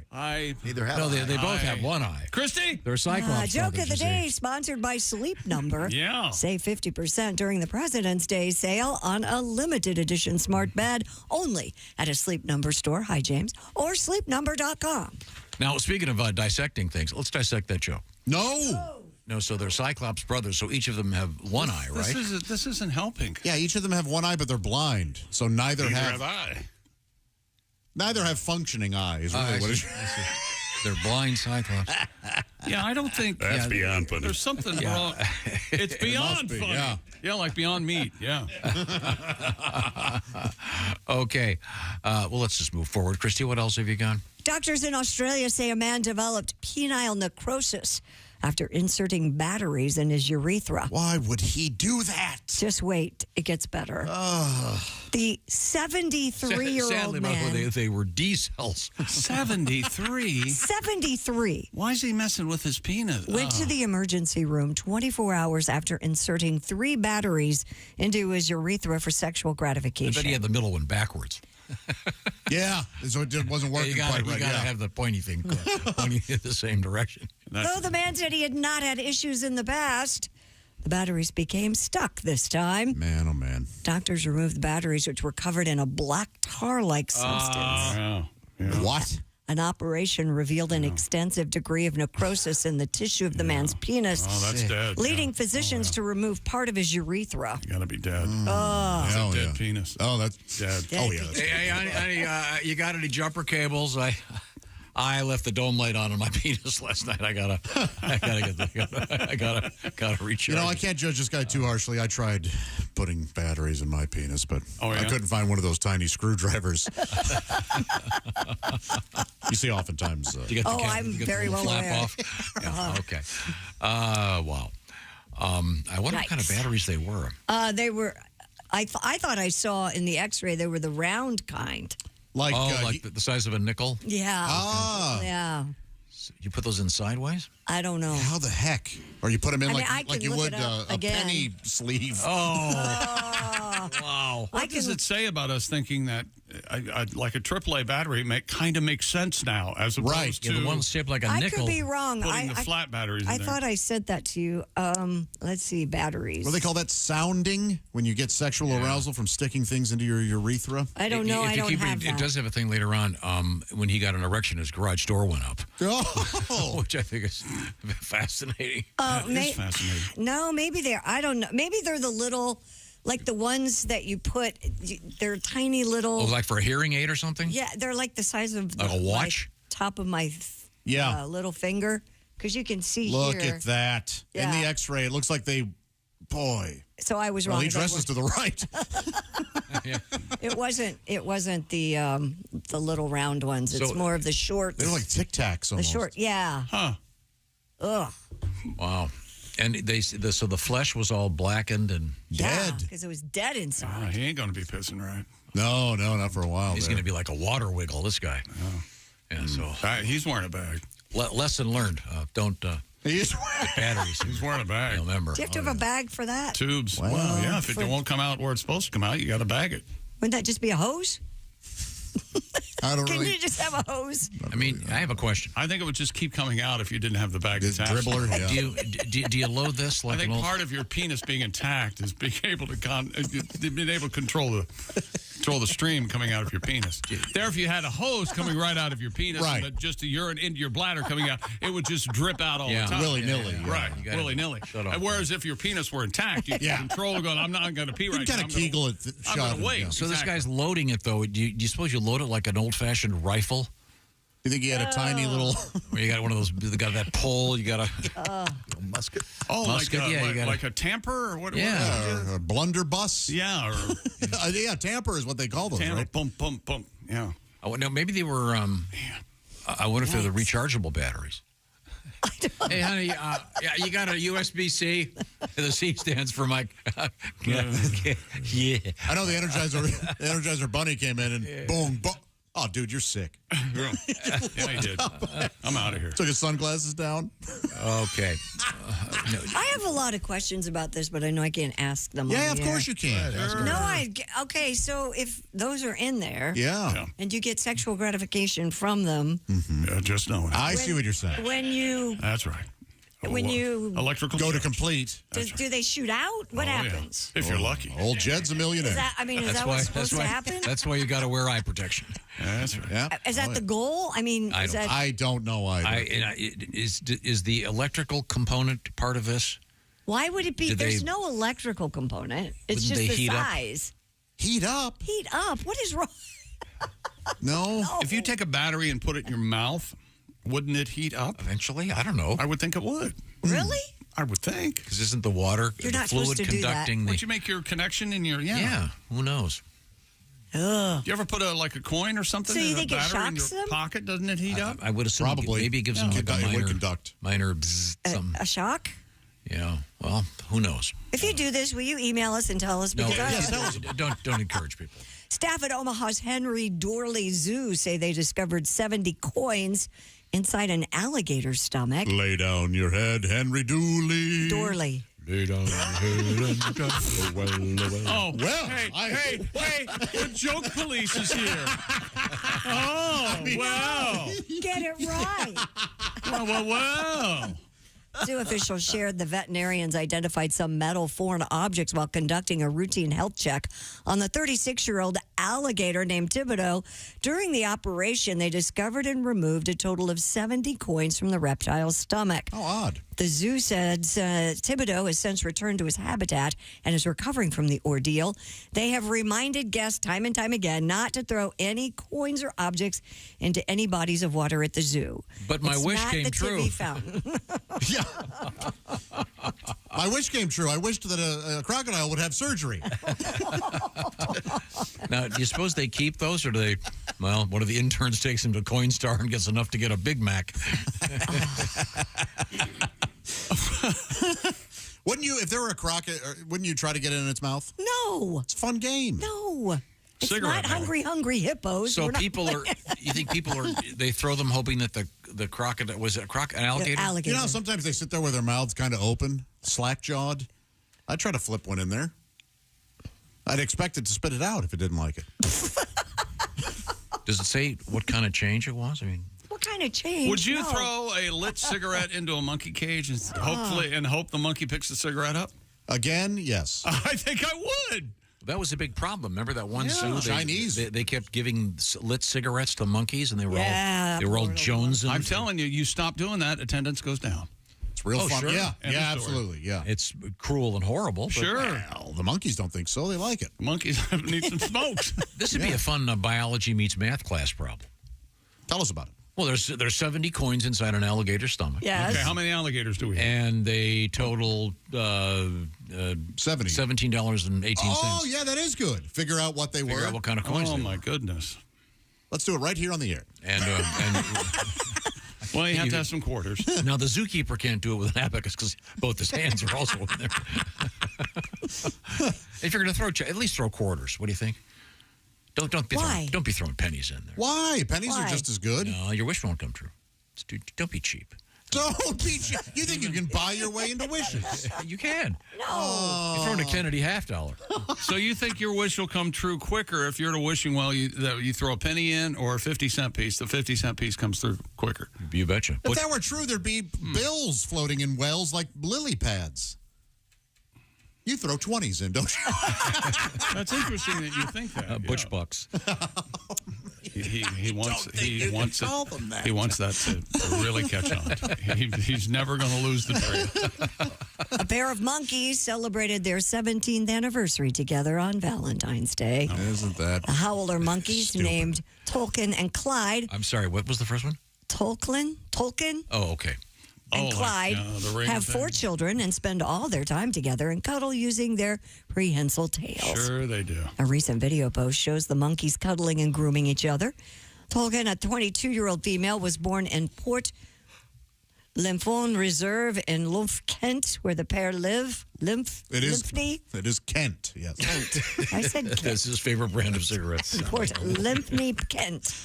Clyde, 26, arrived at the reserve from Singapore in February of 2006 and has been Tolkien's devoted spouse ever since. Yeah, but he gets a little itchy. He does? Really? Yeah. He's a swinger. Oh, no. And the Howler monkeys. Your thoughts on that one? He just shook his head. Yeah. Didn't care for it. Hey, look, I don't care if it's your birthday. What's this guy's name? Clyde. I don't care if it's your birthday, Clyde. That banana is not going there. Right turn, Clyde. How do they talk Eastwood into that, right? He made money on that. I'm going to kill this monkey if you don't get away. How many times did Clint Now you're say probably asking yourself, how many monkeys have I killed? You're supposed that some idiot after seeing that movie went out and got an orang. And no doubt. Thought he could drive around with it. Just like Clint Eastwood, that's what we got. Are those two entertaining? Right turn, Clyde. I've never seen either of those. Are they good? I don't think so. They might have been when I was a kid. You know, the orangutan, as near as I can remember, part of the plot is the orangutans tear apart cars at the junkyard that they work at. Oh, okay. And Clint will look at the orang and say, Clyde, trash the caddy. And he'll go tear up the caddy in different parts. I see. That's the job for the orang. They don't really do that at most zoos. No. By the way, if you parked in lane 7, your Cadillac is in pieces. You know, orangs have 7-foot arm spans. Yep. That's insanity. And they're like, I think actually I've got it right here in the latest AAA Crossroads. Yes. And they like to chew gum. Well, the one you What have. are you reading that for? That is the AAA Crossroad magazine. It's a nice article about orangs. You can learn a lot about traveling yeah. and such. Now, I'm saying something here. Go ahead. Go ahead, start now. Let me find it. Orangs they're like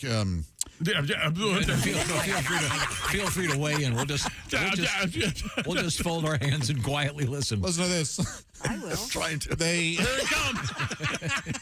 I can't listen anymore. Which orangutan became president of this country? Oh, hang on a second. Hang on. Oh, here we go. Ready? Ready? Listen, Josh. Oh, no. We're sorry. Josh Arnold started telling another one of his stories and got confused again. It's not the first time, so hang tight, America. The Bob and Tom Show will figure it out, and we'll be back to being real funny real soon. Well, it's like when a ride breaks down. Yes. That's right. They have the upper body strength 7 times greater than a human. Woo. Well, what if the human's me? 7 times would be still weak as a 7 kitten. times, 15 times greater than Jake McGee. Okay, all right. That makes sense. They could tear you apart, guys. Sure they could. Okay. They could trash the caddy. I know that. Bite your face. What else can I tell you? You can learn about the sun bear? What else you got going over there? Aren't sun bears cute? Coming up, we have our history lesson, although we've been learning a lot about history. I'll tell you something. After 52 long years, it finally happened. What? You guys know this. A couple Sundays ago, Popeyes fans everywhere experienced the perfect pairing. That's right. A Popeyes commercial during that big game and Popeyes' new lineup of wings. Man, they're great. 5 crispy, juicy flavors, sweet and spicy, ghost pepper, signature hot, honey barbecue, and roasted garlic parmesan. Sure, wings and football go hand in hand, but we have a bit of a lack of football for the next couple months, so what else could you watch them with? Maybe basketball, tennis, baseball, pickleball, wall ball, high-lie, you name it. That's right. And while you're at it, Popeyes wings go great with any occasion. Birthdays, anniversaries, graduation parties. Tuesdays? Sure. How about Friday afternoon? Popeyes wings are perfect. And how about that cousin of yours, their cornhole tournament? What am I going to take? Well, you're going to take a 2-liter and Popeyes wings. That's exactly right. No matter what the occasion, you love wings. Everybody loves wings. Go to Popeyes, check out their 5 new crispy, juicy flavors, and take them to your upcoming whatever the heck you got going on. Popeyes wings. Delicious. I love that commercial with Ken Jeong, friend of the show. He travels in time. He's frozen. And he's just so funny anyway. But that's a great spot. Go, you can take your little time before you go to Popeyes today. Google Popeyes Super Bowl commercial and watch it. Well, I think you'll have a good time. Or big game commercial. Well, I mean, it was on the game. I'm sure if you put Popeyes big game in there, they'll be happy to find it for you, too. Those Google folks are very, very efficient. Yes, in fact, if they were on the show instead of you, we would have gotten that orangutan story 20 minutes earlier. That was awful. Are we still pausing? Was that the part you wanted to read or not? No, it was. No, he's going to finish it tomorrow. The Sun Bears tomorrow. The Sun Bears. Yeah. They're nocturnal, even though. By the way, we have some photos on Twitter of everybody getting dressed up as presidents from back in the day. Well worth watching on Facebook and Twitter and the Bob and Tom Spaces. And coming up, we do have some history for you. This is the Bob and Tom Show. Thanks for listening to the Bob and Tom Show.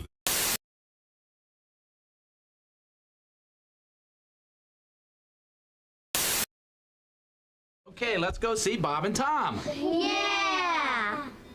You can't say it on the air. Trust me. Not the way you want to do it. I've been over this 100 times. If you say that, we're going to get a fine. We're not going to get a fine. The average idiot's going to perceive it as the noun. No. We can't do that. You can't say that on the air. It has no meaning as a verb, whereas my term can be taken 2 ways. That's why the joke has a joke. No, you can't do that. Kids, let me just ask you this. Am I right? The only way to make this joke funny, you've got to use the word cornhole.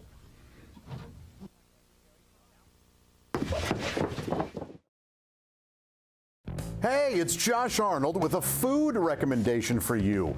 Gardner's Wisconsin cheese, their famous oven-baked cheese. It arrives pre-baked. You just heat it and eat it, grill it, skillet, or air fry it. Check out their new oven-baked cheese flavor, jalapeno. Ooey, gooey, spicy cheese. It's sure to tickle your taste buds with real jalapeno flavor and heat. Perfect for game day parties or any time.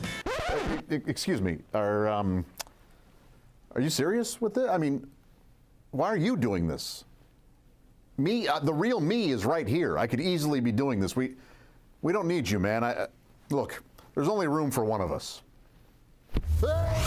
That's Gardner's Wisconsin cheese, jalapeno flavored oven baked cheese. It's now available in Gardner's oven baked bundle package. So try all the great flavors. Receive free cold pack shipping and free cheese curds when you spend $59 or more at Gardner'sWisconsinCheese.com. Click the link below and tell them your pal Josh, me, the real Josh, from the Bob and Tom Show sent you.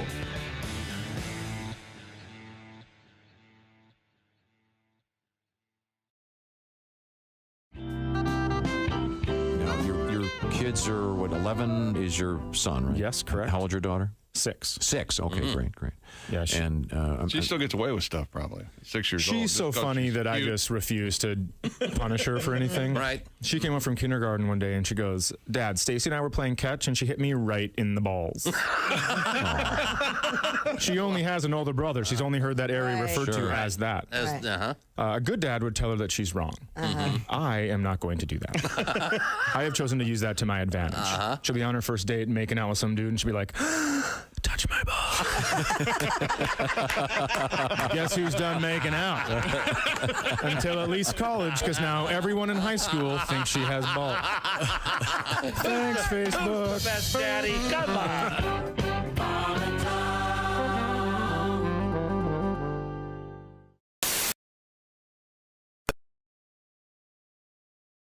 Move south over the next few days.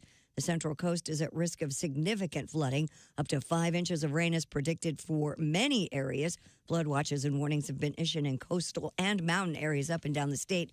Even some tornado watches in the Sacramento-Modesto area. And that's your news. I'm Christy Lee. More of the Bob and Tom Show on the way. Hey, gang, Larry King here. Tomorrow on the Bob and Tom Show, my home movies of me feeding banana chunks and peanut butter to the baboons with those big red butts at the zoo. Hey, they got big butts and they cannot lie. I wear safety goggles. Tomorrow morning on the Bob and Tom Show. The Bob and Tom Show. Tomorrow morning, 6 a.m. Eastern. Worldwide on bobandtom.com. Hey, don't say we didn't warn you. There's laughter ahead. This is Bob and Tom Radio. With us in the studio, comedian Doug Stanhope. I wanted to talk about something fairly mundane, actually, with Doug. You hate baseball. Am I correct?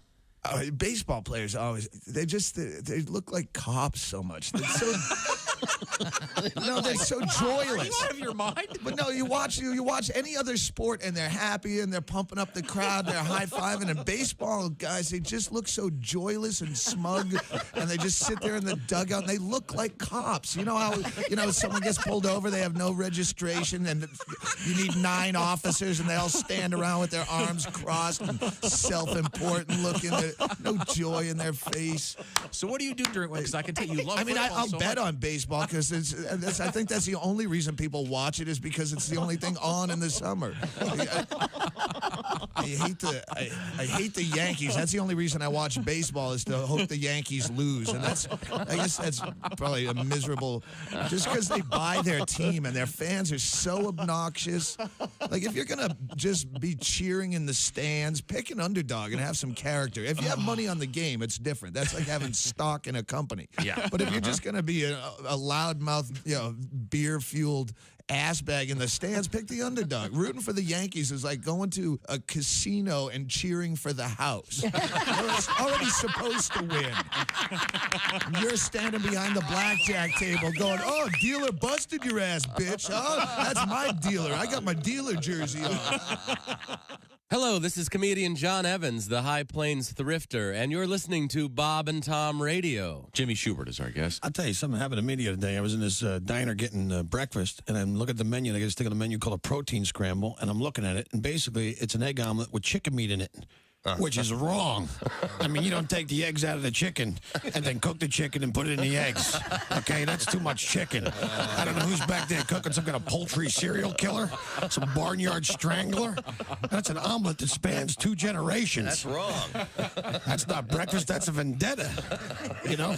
That's like taking your hamburger and dipping it into your milk. You don't do it. It's not kosher. You got to separate some things, you know what I mean? Well, internet porn. Well, there's photography. You know, people don't go, photography. People don't go to porn shops anymore. No? You know, because of the internet. Oh, that's true. But I think you miss out on the social aspect. Is there a social aspect to that? Yeah, well, you avoid eye contact. Try to hide your titles. Tranny. Oh, no, I was working on my car. The other day, though, I was watching gay porn. Uh-oh. No, wait, I'm sorry. I was watching pro wrestling. Hey, everybody, this is Todd Summer. Hey, welcome back to the Bob and Tom Show. President's Day 2024 in the books. Yeah. Oh, my goodness. A lot of folks with the day off today. Banks are closed, right? That's right. Stock market closed. A lot of schools. Does the president get President's Day off? Just hanging it up for the day? Wouldn't you just want to, meals in bed? Put your feet up? Yeah. That would be, that'd be pretty funny, but I don't know. Not. It's me day. Boy. You are on call 24/7 when you're president. When you're president? What now? No thanks. I'm trying to think. What is the movie called Dave? Yeah. Where what am I? Kevin Kline. It looks just like the president, and so they put him in after the president dies as a avatar. Yeah, what's the one where that's not the one I'm thinking of. What's the one where the president can order whatever he wants anytime he wants? Oh, it's great. Jeff Bridges. Yeah. That's Jeff Bridges. Yeah. And Joan Allen. I forget what it's called. No, that's Robert Redford. Is that the one with like a bridge car crash? It's a great movie. Yeah, that was a good movie. But yeah, just to prove he can order whatever he wants. Watch this. Yeah. Watch this. A tuna sandwich. Yeah. Sir, we're out of Munster. Well, let's get on that, all right? He says. Well, since we're doing history, we should do at least a few more presidential facts. I don't know why not. Okay, here we go. Okay. Time now for Great Moments in Presidential History. In an embarrassing presidential moment in January 1992, President George Herbert Walker Bush vomited into the lap of the Japanese Prime Minister. Even more embarrassing, just before becoming ill, Bush was overheard to proclaim that Prince's song Raspberry Beret had been written about him. Many folks know that Rutherford B. Hayes was the first president to use a telephone while in office. But did you know that his first phone call was to order a Snuggie? While it's been reported that several presidents had a superfluous third nipple, only William Howard Taft sported bovine-like 4th, 5th, and 6th. Martin Van Buren was the first president born an American citizen. Andrew Jackson was the first president born in a log cabin. Herbert Hoover was the first president born west of the Mississippi. And Gerald Ford was the first president born to carnies. This has been great moments in presidential history. Oh, my. I've told you about my trip to Monticello to see Oh, yes. Thomas Jefferson. So Pretty cool. Yeah. But I got kicked out. What? Well, they were finishing up the tour, and I said, "Can you show me the bathroom where Elvis died?" They can't take a joke. That didn't go where I thought it was going to go. No. Then you know who said we have nothing to fear but fear itself? Yes. FDR. And you know what the second part of that was? No. No. Stairs. Oh, man. He was the one in the wheelchair, right?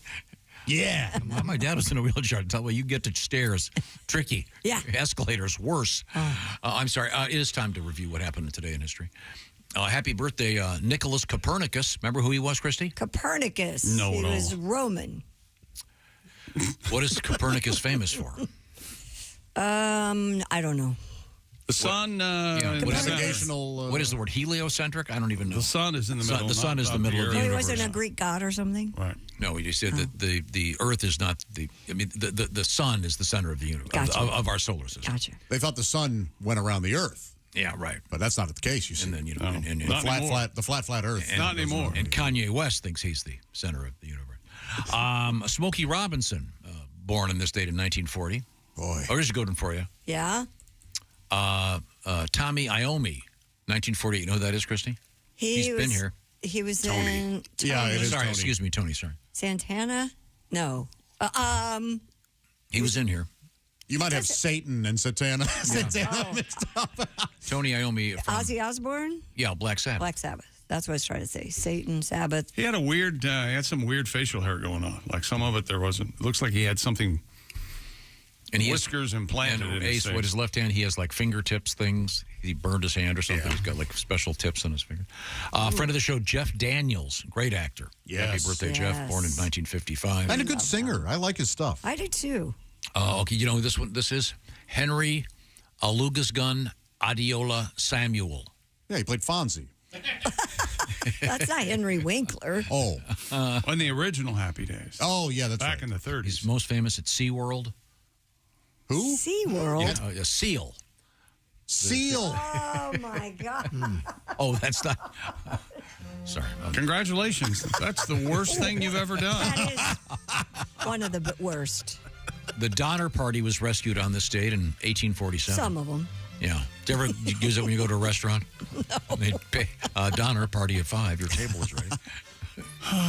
You want to go over things we learned? I suppose we should. It's all presidents. All we learned that Greg Warren is not going by the farter. No. And he's changed his persona. No, he completely. doesn't care for the farter. Boy, he hated that bit. He really did not. He was not on board. And that made Tom nervous, and Tom hated it then. Yeah, then everybody hated all it. of us. You pretty much got it down. Chick, you'll like this. I bet I did. 1965, the NFL added a line judge as a 6th official. Huh. Had no idea. That's interesting. Here come the line judge, they would say. Here comes the judge. Things we learned today on the show. Jimmy Carter reported Suppose seeing anybody who's a sitting justice, you suppose, like, I don't know. You pick a justice. I have, but I'm not going to say. At the moment of climax, here comes the judge. What do you think there? I would think maybe. Well, I'm not. No, yeah. Hey, Ruth, you know what I did last night? Ruth. You think RBG's here come the judge? No. Sorry. Did we finish? Jimmy Carter saw a UFO. Yeah. Before he was president. Paul McCartney's Hoffner Base has resurfaced. It's a great story. Paul, how do you feel about that? Well, very grateful. That was Ringo. Vote for Peter Frampton for the Rock and Roll Hall of Fame. Yes, please. Yeah. And Josh has never had a peanut buster parfait. I haven't. It's true. He's also Today's a the day. Dirty liar. Dirty, filthy liar. I'm a blizzard. Thank you very much. This is the Bob and Tom Show. Got something to say? Send us an email, bobandtom@bobandtom.com. This is the Bob and Tom Show.